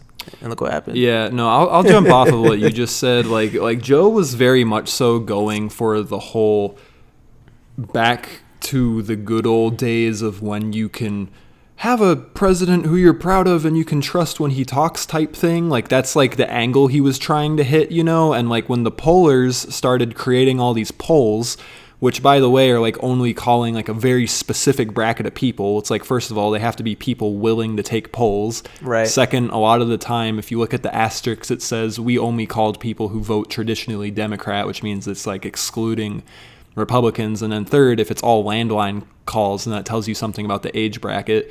And then you realize that name recognition is one of the hugest things, and a lot of people just fill out bubble sheets the way they do, where they're like, this is the most familiar thing. So it kind of created this like idea that Joe is the automatic choice in people's heads. And he was kind of running off of this idea of, I just want to return things to how it was, where we all felt comfortable. But if you think of that as just the friendly version of Make America Great Again, then that can kind of help you understand some of the Trump voters in 2016 who weren't necessarily volatile or horrible people or racist, but rather they too, like some Democrats right now who just aren't necessary, who are so beaten down and not in the mood to necessarily be informed or think about this stuff, and they just want to vote for someone who they think is going to look after them. In 2016, for a lot of people who are like hard on their luck or Republicans are living in areas where like jobs are getting like automated away, like they might think like, oh, well, this billionaire who came to town who said he's going to bring the jobs back and drain the swamp of all these crooked politicians, I kind of like the sound of that. So now like Joe, ironically, is kind of taking the same angle. That might help you understand that a little bit. And then it's like with Bernie, he kind of just always is constantly pulling out the greatest hits of, we have the most demonstrable president of all time. You know, he just always does that whole thing, which riles up his base and pushes away the people that he could be getting to switch over to our side. Mm-hmm. But people who are fans of him go, yeah, you're sticking to your guns. And then he pulls out the greatest hits of, you know, the things that he stands for. We need healthcare, we need this. And then when people ask him, how are you going to do this? Instead of going into like a thorough explanation, he just goes into, well, here's why we need it, and how dare you ask me that? Which also riles up his base, but it doesn't convince the people he needs to be convincing, you know? So then, like, when a poll comes out that says 42% of Andrew Yang supporters won't support another Democratic nominee, what you could do is you could run the story, wow, Andrew Yang currently is winning the contest of converting Republicans to the Democratic Party. But instead, MSNBC runs the story that Andrew really needs to get his act together for when he loses so that we don't lose too.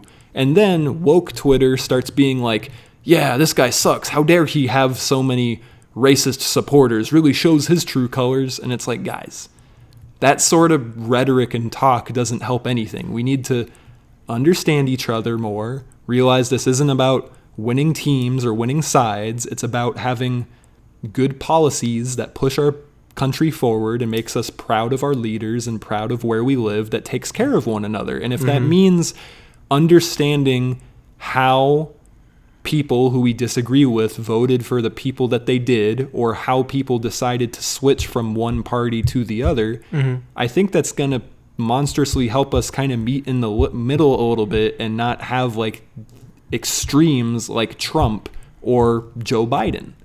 or Hillary Clinton. And all three of those people are some fucking extremes right now. TV needs that conflict, bro. NBC needs that conflict. Fox News needs that conflict, because when things are lukewarm and when things are normal and everyone's chill, nobody's watching TV. Nobody's watching your bullshit.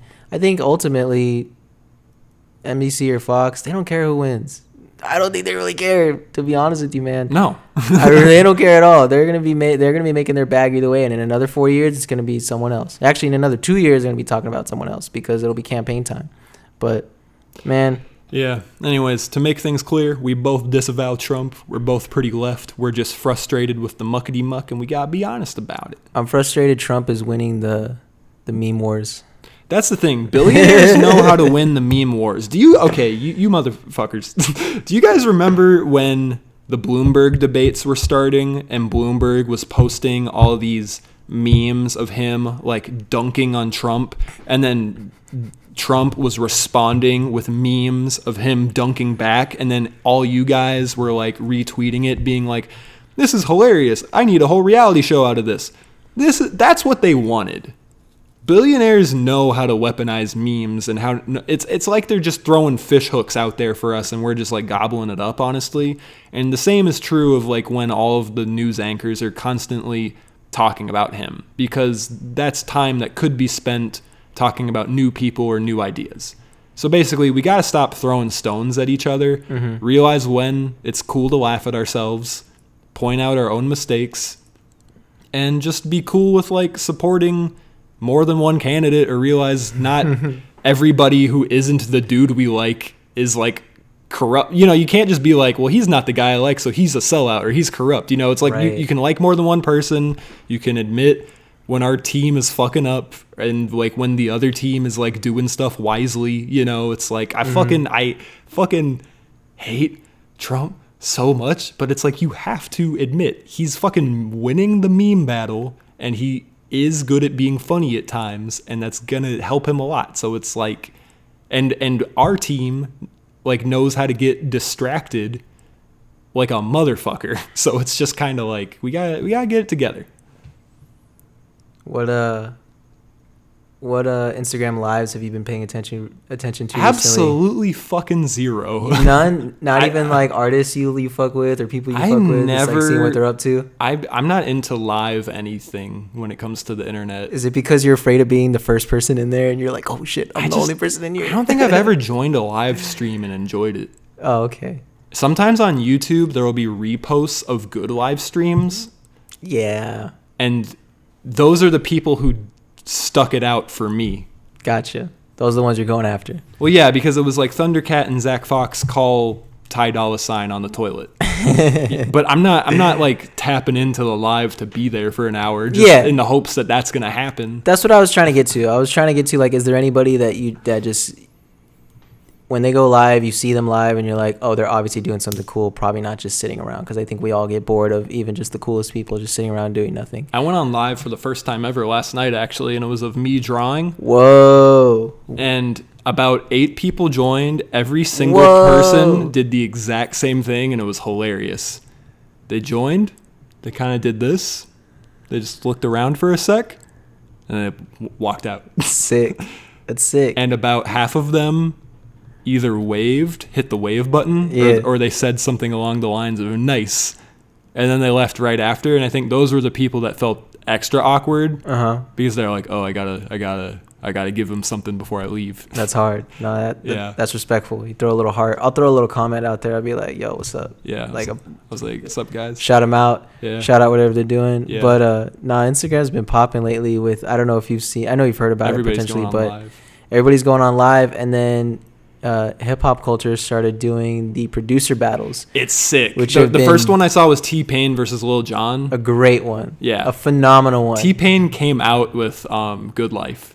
I have the playlist. How do you do so that? Nuts. There's a playlist of these? So like people made playlists of the songs that these guys went over. Like most recently it was Babyface and Teddy Riley, which, do you know who either of them are?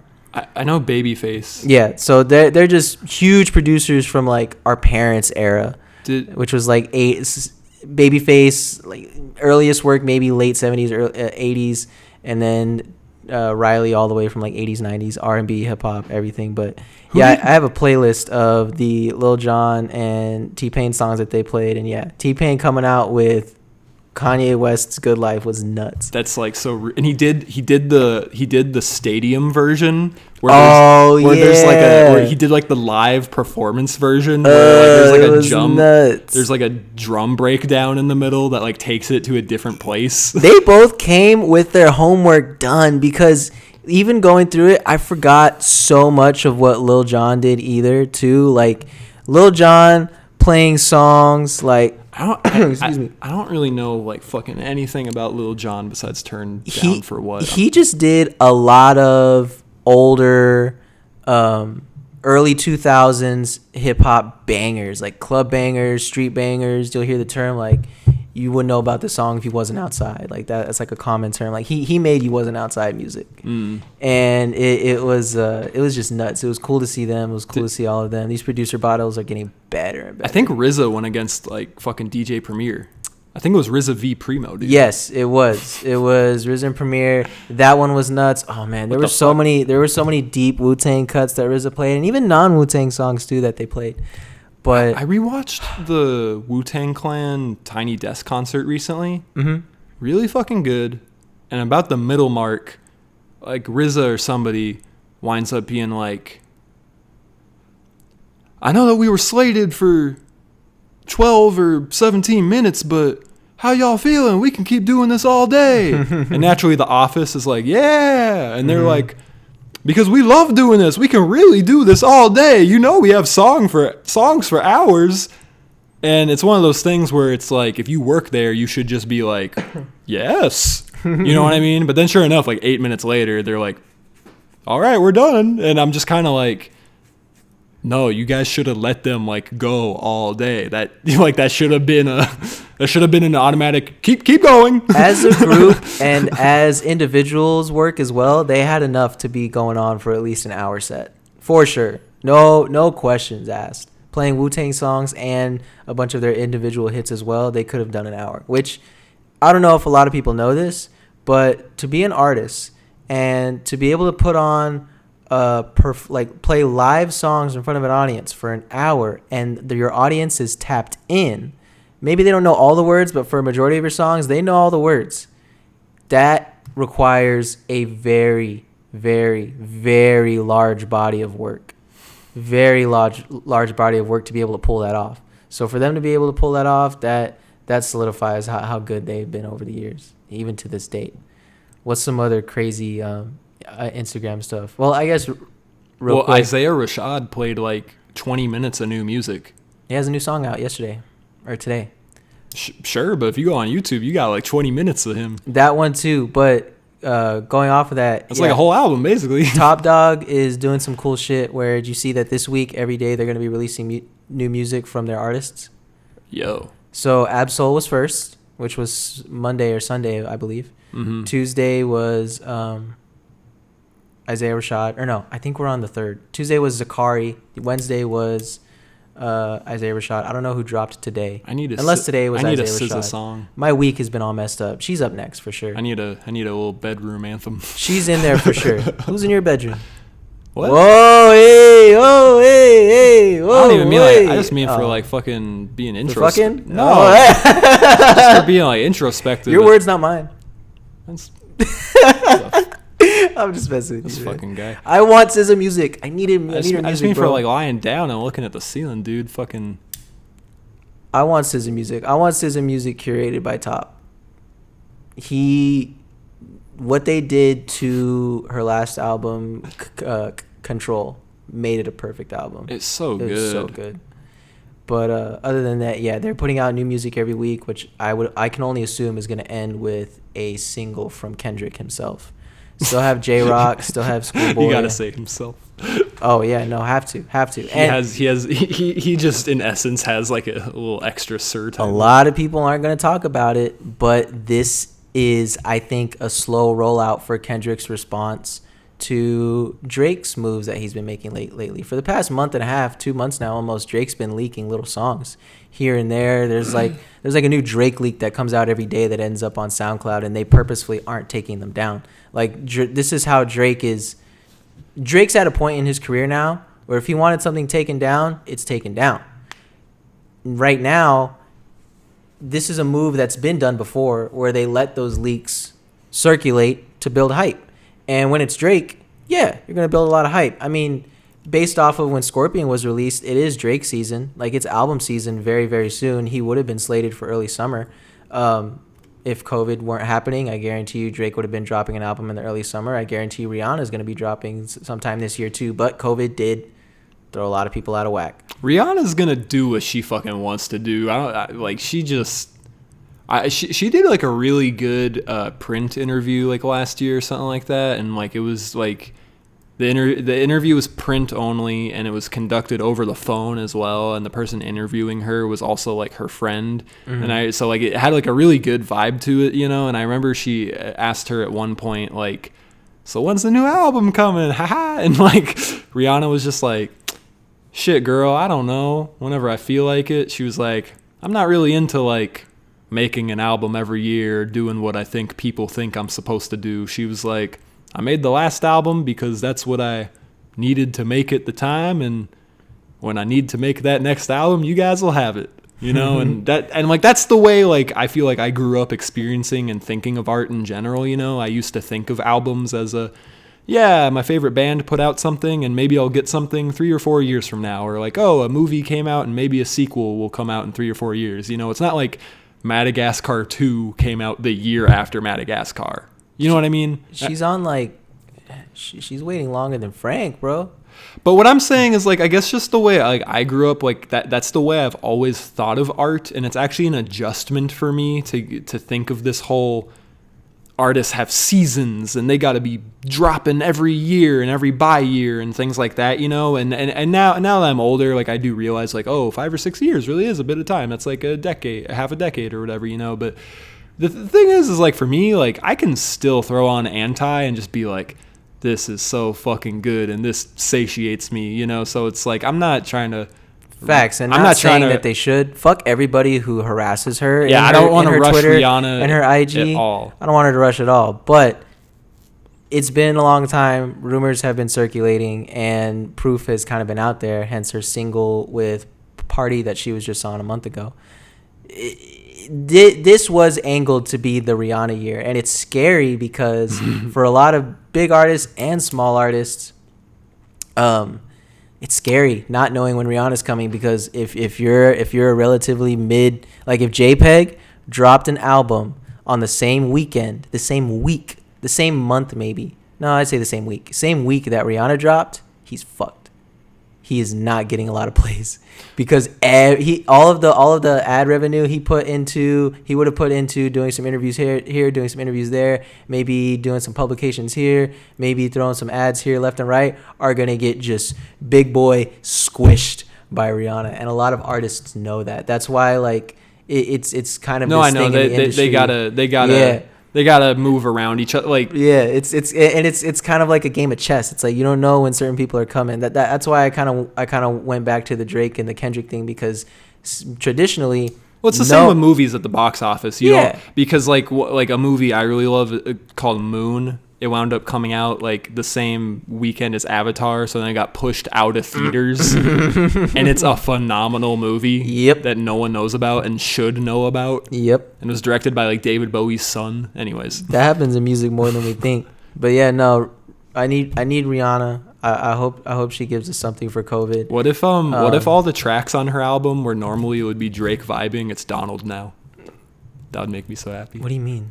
I mean, like, you know how sometimes like Rihanna and Drake tracks are like kind of like a vibe? Like you said, listing like just how her songs sound? No, I was just making a joke. Like, what if she replaced Drake with Donald Glover?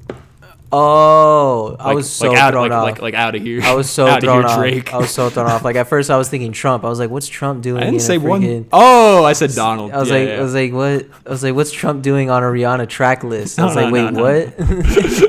I get it now. I guess I've never talked about this publicly or on the podcast. I like really don't like Drake. Like he's so embarrassing to me. He can be embarrassing. What's hard though? If there's a song I like by him, I will admit it. Like I like fucking there are Drake songs I like, but he's just so goddamn goofy to me, and so transparently just kind of just. I don't know. He just strikes me as like a clout guy and a trying to monopolize the system guy. And like, it seems like he prioritizes a lot of things over art a lot of the time. And that always like rubs me in a weird way. And like, he's clearly like really fucking good at songwriting and song structure. And he's like a genius at writing hits. I give him all the credit where credit is due. Mm-hmm. There's just so much that makes me just like Drake the person. I'm just like, God, fucking, I cannot fuck with you, bro. Like, it's so hard for me. Like, I cannot fuck with Drake. So for me, he's so annoying to me. For me, I understand 100% where that's coming slide from. Is fucking obnoxious. I want to say yes because that's the most recent thing to come out. But I'm also one to argue that if someone else made that, would we be roasting it as hard? But it also would it be as big? That's a double-edged sword. But within the context of him making it, it feels like his "Yummy" by Justin Bieber.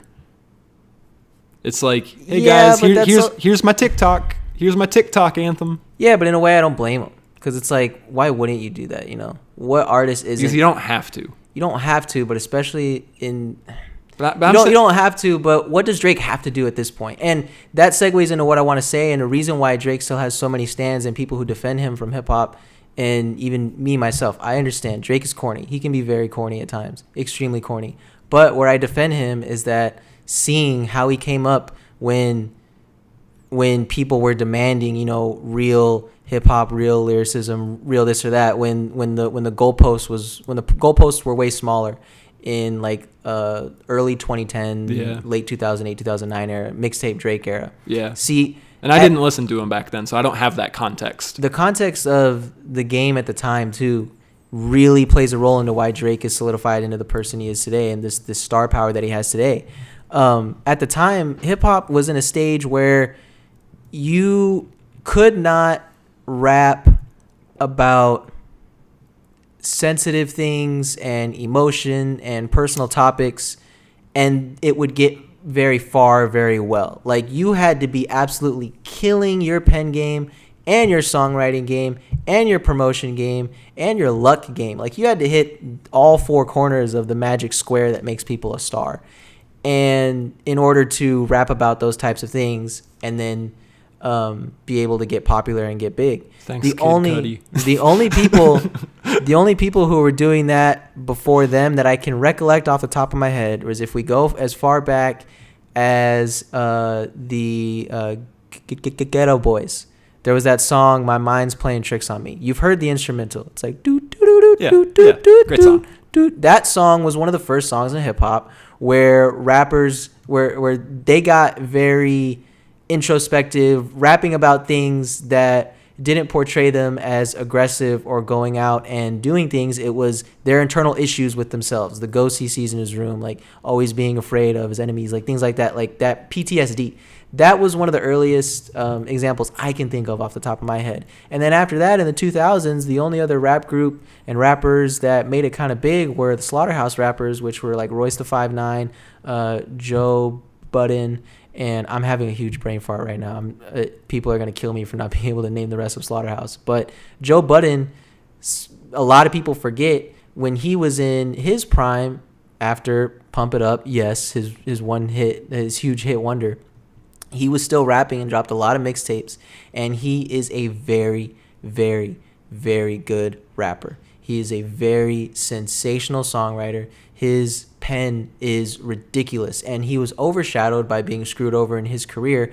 Also, on top of one, he was just a very easy to dislike person at the time, and he admits it. Like, even I'm a fan of his podcast now, and when he would reflect on stories from back in the day, he knows how much of an asshole he was, how much of an addict he was. He was going through a lot of shit, and he was just kind of eaten up, chewed up, and spit out by the industry, and probably given the worst deal. Pump It Up is so big. Think about how many sports or events you've been to in the world and heard Pump It Up. I'm not gonna lie, I never heard that song until like a year or two ago. Really? Yeah, I never even heard of him until a year or two ago. Never been to his sports games, never heard Pump It Up. It sounded vaguely familiar, and then somebody pointed out that it was in Mean Girls, a movie I've seen a million times, and I don't even remember that. The point I'm making is that it's everywhere to the point where you probably subliminally know it. Yeah. And he... Like, it seemed sort of familiar, but, like, I will admit, like, it did get past me. That's something where if a song was that big, an artist today,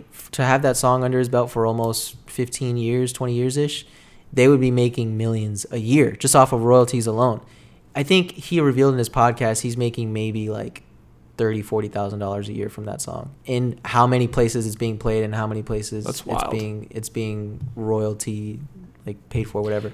But it's been interesting for me to check in sometimes on the bands I listened to in high school and seeing how many Spotify listeners they have now.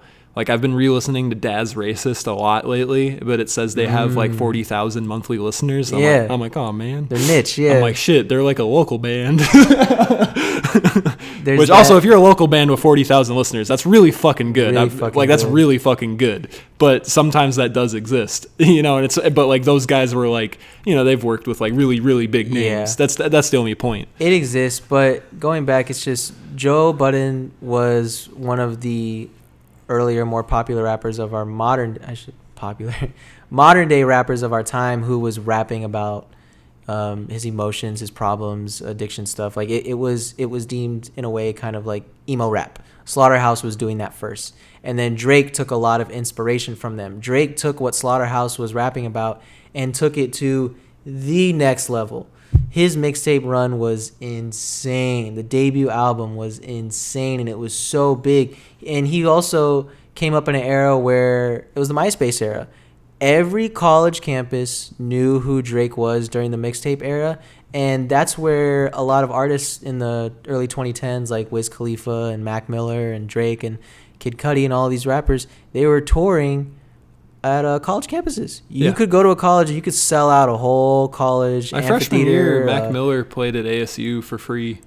Yeah, there was that too. Like, think about how big of a bag Mac made because they knew, like, yo, if we get Mac to play at our freshman orientation, you know how many people are going to show up? Nuts. That's what popular rappers were doing at the time.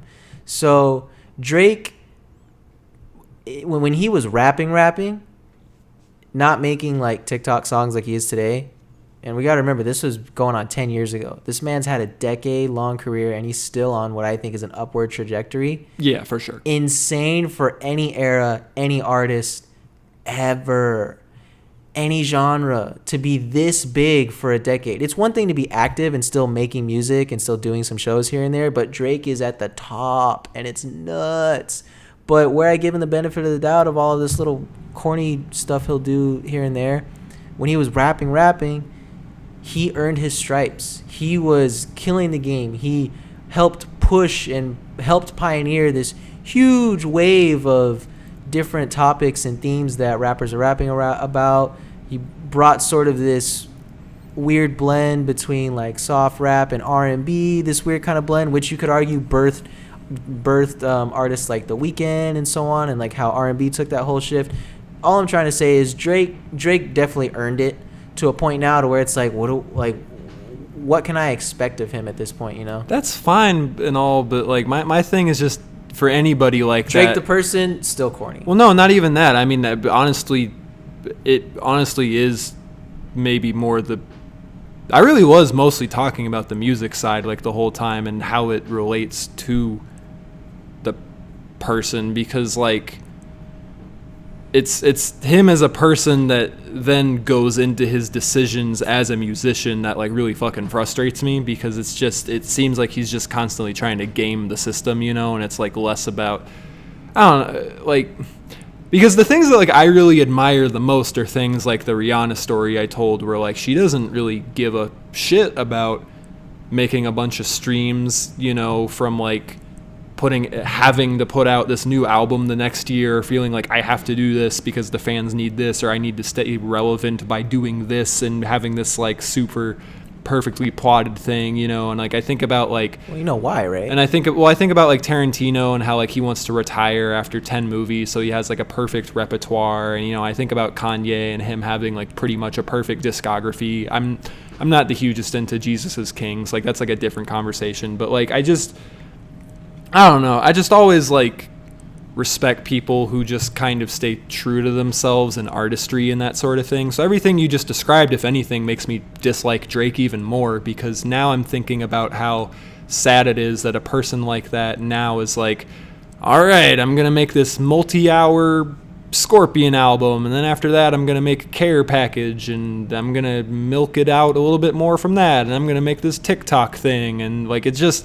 The Care package is all of the songs that put him on today. He just threw it on DSPs. I know, but it's just like, it's so obvious why he's doing it. And it's just... Here's the thing that I think you're missing, that a lot of people don't realize when it comes to music.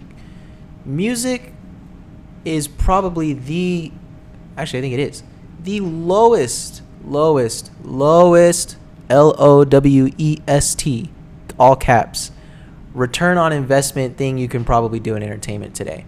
For how big it is, people don't make a dime off of music.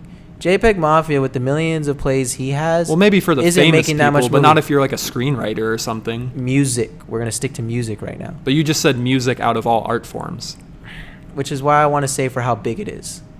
Not everybody is fan of screenwriters. Millions of people are listening to... Well, people like movies. Millions of people are listening to musicians, and when it comes to making a movie, it kind of makes sense why certain people make less money, because you have hundreds of people that need to get paid from that movie. I think you're speaking to the famous music, people who make money in relation to how famous they are. I think you're speaking to like the effect of where somebody's really successful, and then you would assume like, oh, well, if they've done all of this, then they would have this to show for it, but they don't. No, it's not where I'm going with it at all. Where I'm going with it is that people do not make money off of music like they could off of TV and film or other entertainment mediums. The value of a stream is extremely low. So stay with me. But when you have artists stay with me, because I know what you're thinking, and I'm going to wrap it up soon. When you have artists who they're only pretty much their relativity, which turns into their brand power, is solely reliant on their music, they feel an obligation, whether they act on it or not. A lot of them feel an obligation to keep up with the music atmosphere that we have today. It's very seasonal. It's very quick in and out, quick in and out, quick in and out. Is that their fault? No. That is our fault, and that is the music industry's fault, which we both know there's a lot of systematic problems wrong with the industry itself. So where Drake, who doesn't have his hands in a lot of outside stuff yet, and Rihanna does, the reason why Rihanna is not dropping an album every year, granted, yes, a big part of it is because from just the music standpoint and how she feels as an artist, she doesn't have to, but I guarantee you, and I will put all of my money on the fact that she doesn't feel extra obliged because she doesn't have to. She is making so much money, so much brand power, so much relevancy. The reason why she can do a paper interview like that and it gets so big is because of the Fenty products, bro. She is so big. But these people are rich. They could all but they could all make.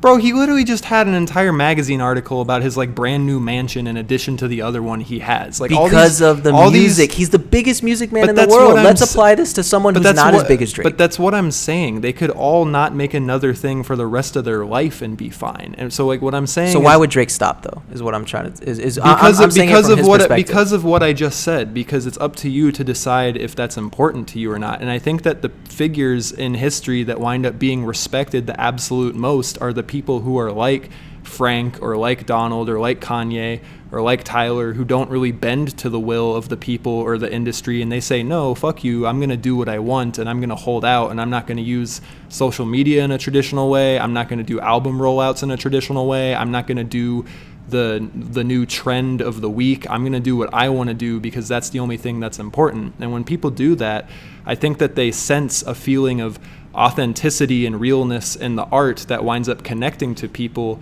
in a much more real way than when people are just kind of spitting out like quantity over quality. So it's like Drake can keep doing this for a certain time, but it might lead to oversaturation. It might lead to people feeling more like me, where they like maybe see through it and they're like, I just don't even like this anymore. You know, it might catch up to them, is what I'm saying. So like, I don't like, I get what you're saying. Like music deals do wind up being really predatory, where people don't get nearly enough money from the streams. They wind up having to like, even if you're independent and you're only making money off music, that money is so low compared to how many streams you're pulling in.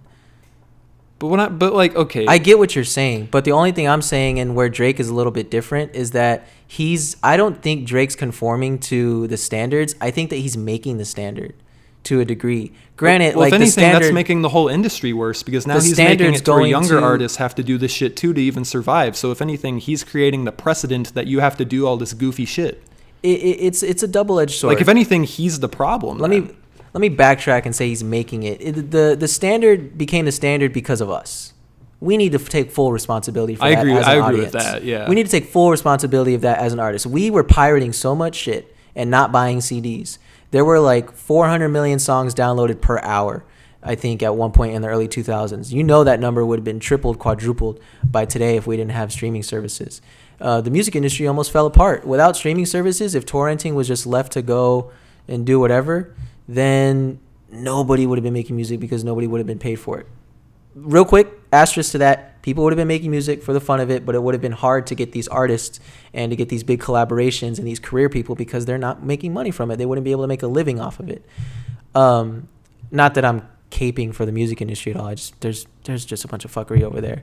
When it comes to the whole Drake thing, though, and again, I completely holistically agree with what you're saying. I look at Drake almost like as if I'm his step parent and he's fucking up, but I can't like tell him because he's not my kid. So I'm just kind of disappointed. I'm like a disappointed stepdad where I'm just like, Drake, come on, man. Like you did so well when you were younger, and throughout his career, I've seen it as Drake sporadically bouncing back and forth between, I don't know if this short-term stuff is gonna catch up with him, and then right after that it's like, oh my god, he hit me on the top of the head with some fire. Like, well, what you said about, I don't know if it's gonna like just become oversaturated, a lot of people, including myself, started feeling that way for the first time about Drake when Views came out, and Views was 2015. That was like Hotline Bling, I'm pretty sure.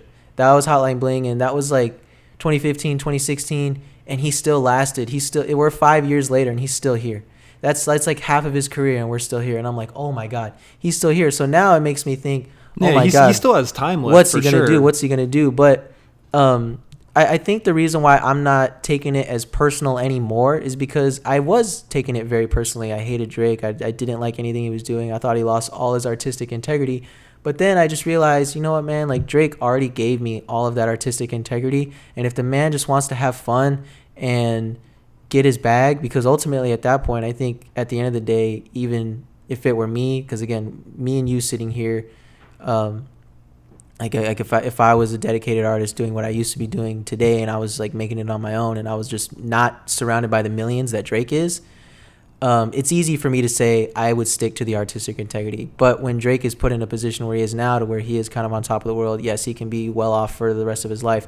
Why would he stop though? Like, this is just like you said, that that just seems like the printing machine. Yeah, he's sacrificing his artistic integrity, sure, but at the end of the day, it's like, who's gonna really, like, I don't think certain people thinking about his artistic integrity is going to keep him up at night when him and his family are well off for the rest of his life in like 20 years. Yeah, but him and his family were well off for the rest of their life 5 years ago, probably, is what I'm saying. Like, it's like they've had multiple $1 million for a long time. From an artist perspective, I can definitely understand why you want to see Drake do what Donald does or what Kanye has tried to do, et cetera, et cetera.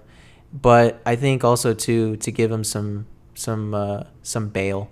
I think Frank Ocean's like the gold standard. Frank too, yeah. He's like the gold standard of what I'm describing. Frank, like, he does exactly what he wants, and it does not matter how much we tell him to drop the album or to perform at Flog Gnaw or to create a public Instagram. He's gonna do what he wants when he wants. And because of this, the stuff he makes turns out better and winds up being more prolific and more memorable, if anything. And in the long run, that gives him more relevancy in the books of history. He relates to more people. And like, if anything, that'll also translate into streams and stuff. And maybe he's less of a multimillionaire, but like, that's fine, you know? And like something Seth Rogen was talking about was like the movie Long Shot they just made, which he partially wrote.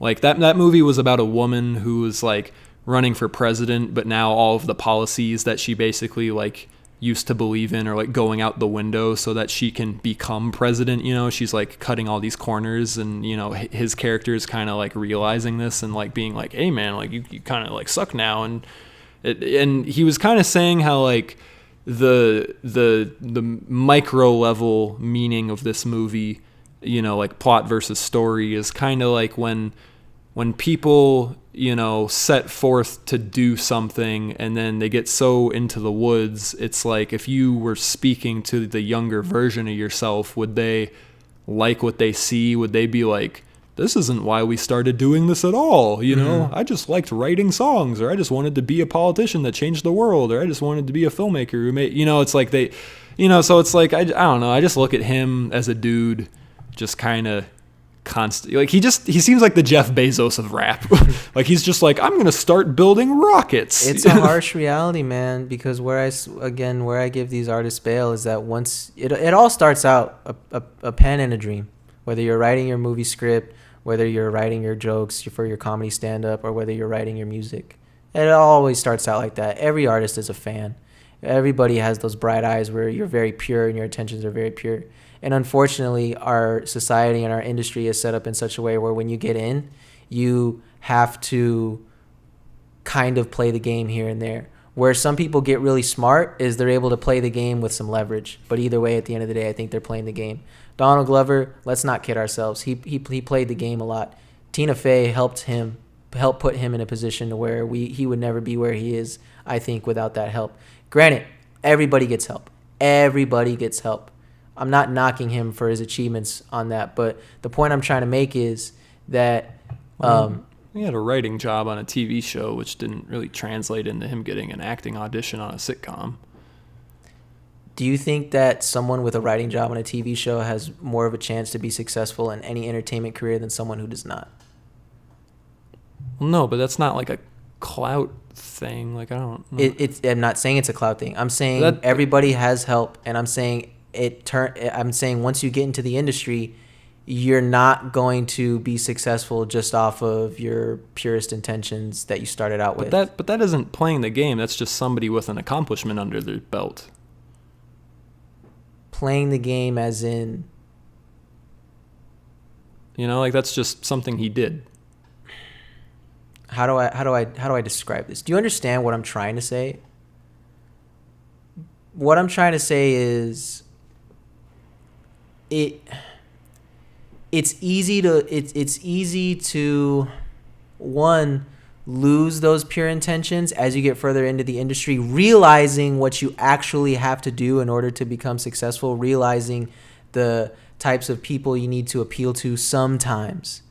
Very rarely can you achieve a Frank in a lifetime, right? How many Franks do you know right now, people that are doing what Frank is doing and reaping in close to as much success as he is? But maybe Donald, right? But only very recently did Donald go recluse. But that's only if your goal is to be like God level stardom and be like super rich. You know, some people just want to make really good art and have a cool 60,000 to 100,000 listeners with like a pretty good income, and that's more than fine. And if that winds up translating into being considered prolific, great. And if not, also great. You know, like I think like JPEG Mafia is like one of those types of guys, for instance. Like he's just making what he wants to make, and it's leading into him having this great cult following. And if it stays that cult following, he's going to keep making what he makes. And if it turns out that he's now considered like this new hero of rap, also great. You know what I mean? Like I don't think everybody. I think the difference here is whether or not we're picturing all artists setting forth trying to be Kanye West or trying to be Drake. I think a lot of artists have in a way, a mentality of wanting to be the best. You kind of need that because the pool is very big. There's a lot of competition out there, and there's only so much money that us as consumers can give into certain artists. At the end of the day, there's a little bit of competition factor in there. I think ultimately, but I think you should try to be the best you and not the best in the game. Of course, Zane. But my point goes back to the fact that we live in a society, and while JPEG is being his best self and it's paying off now, yes.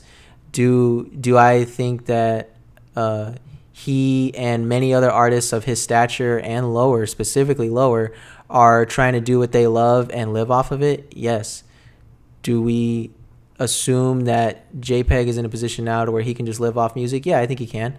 But I don't know if it's going to last forever. And I know he is not naive enough to believe that he can just stay where he is now doing what he's doing and it can last forever. Things fall off. Careers fall off faster than we think. And it's not that we don't like the people. We're still going to be listening to them, but there's so many other factors that go into making a living off of, again, just making your music.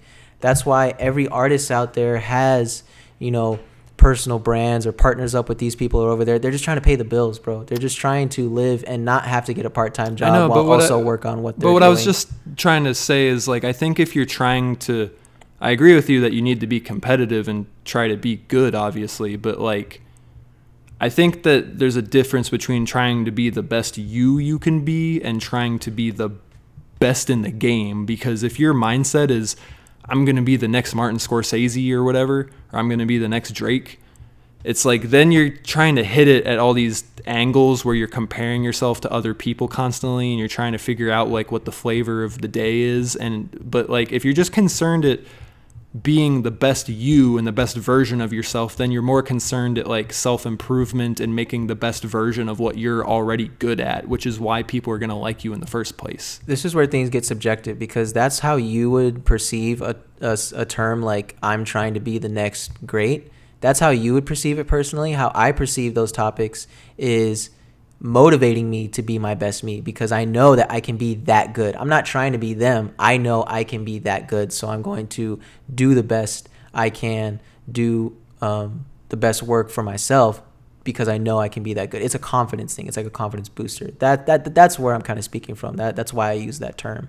But being like them, no, I think it's just being as good as those greats, because I think if you have that inner drive, that inner fire, you can definitely get there. And I think a lot of artists have that fire about themselves. They just, not everybody is going to talk about it or reveal it. It's just like that internal thing that may keep them going, Yeah, I get that. People always...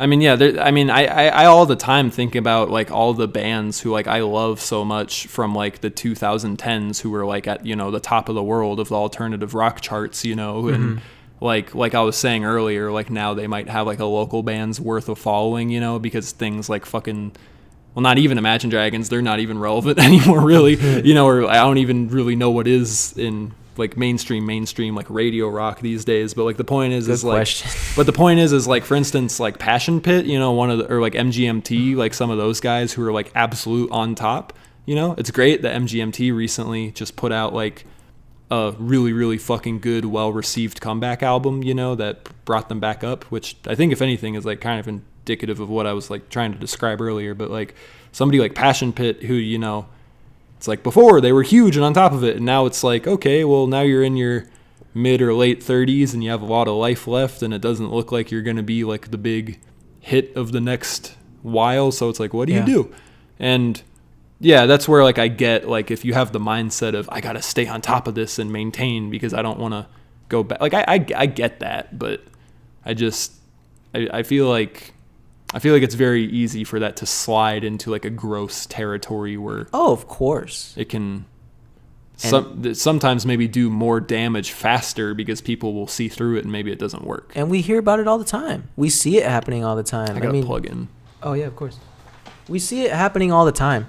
We know so many artists who people call sellouts and who, their first album's good, then that sophomore comes around, it's a little shaky, and then that third album hits, and it's just this isn't even the same artist anymore. And then all of a sudden they're no longer on your TV screens, you're no longer seeing their music videos, and then today's equivalent is you're no longer hearing stories about them on Twitter. Mumford & Sons. The first album, phenomenal. I'll fight anyone who wants to make a joke right now. The first Mumford & Sons album is really, really good. The second one sounds like they tried to recreate it, and at best they got like one single out of it. And the third one, they added some drums and electric guitar, and it was like, what are you doing? It's literally exactly what you just described. Yeah. And that's kind of what I'm talking about. But so like when you translate that to like the arena status people who are doing that, that's where it kind of reminds me of like companies who like, you know, they have commercials, and it's like when you're watching a commercial, you're aware you're watching a commercial. And that's how I feel sometimes with like these really big artists who are just kind of doing all the gimmicks, but then I look at their peers who don't do all of that stuff, but they're also doing really well, and I'm like, man, just you don't gotta be doing all this. and that's where I'm coming from mostly. 100%. I think how I would feel too if I was in their shoes, like a Drake or a Rihanna or even a Donald Glover. I think because Donald does stuff too. Like he did that like Google Pixel phone shit where he was like the avatar. Yeah, like he didn't have, you know.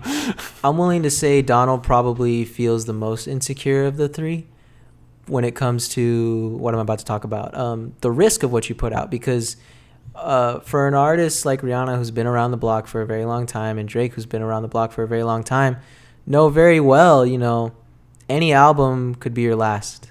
You know, even for someone as big as Drake, yeah, I think he can just drop records of him farting on 10 tracks back to back, and then it's still gonna sell. It's still gonna make enough money, you know. But I think there's a little bit of risk involved as well. I can picture the tweets now. It would say this shit hard, and then it would be like 4 crying, laughing emojis, and then it would be a linked Twitter video, and then it would be somebody doing the shoot in a living room, but it would be to the Drake fart song, and people would be like, yeah, it actually does kind of. I like the beat behind it. This kind of goes. You're scared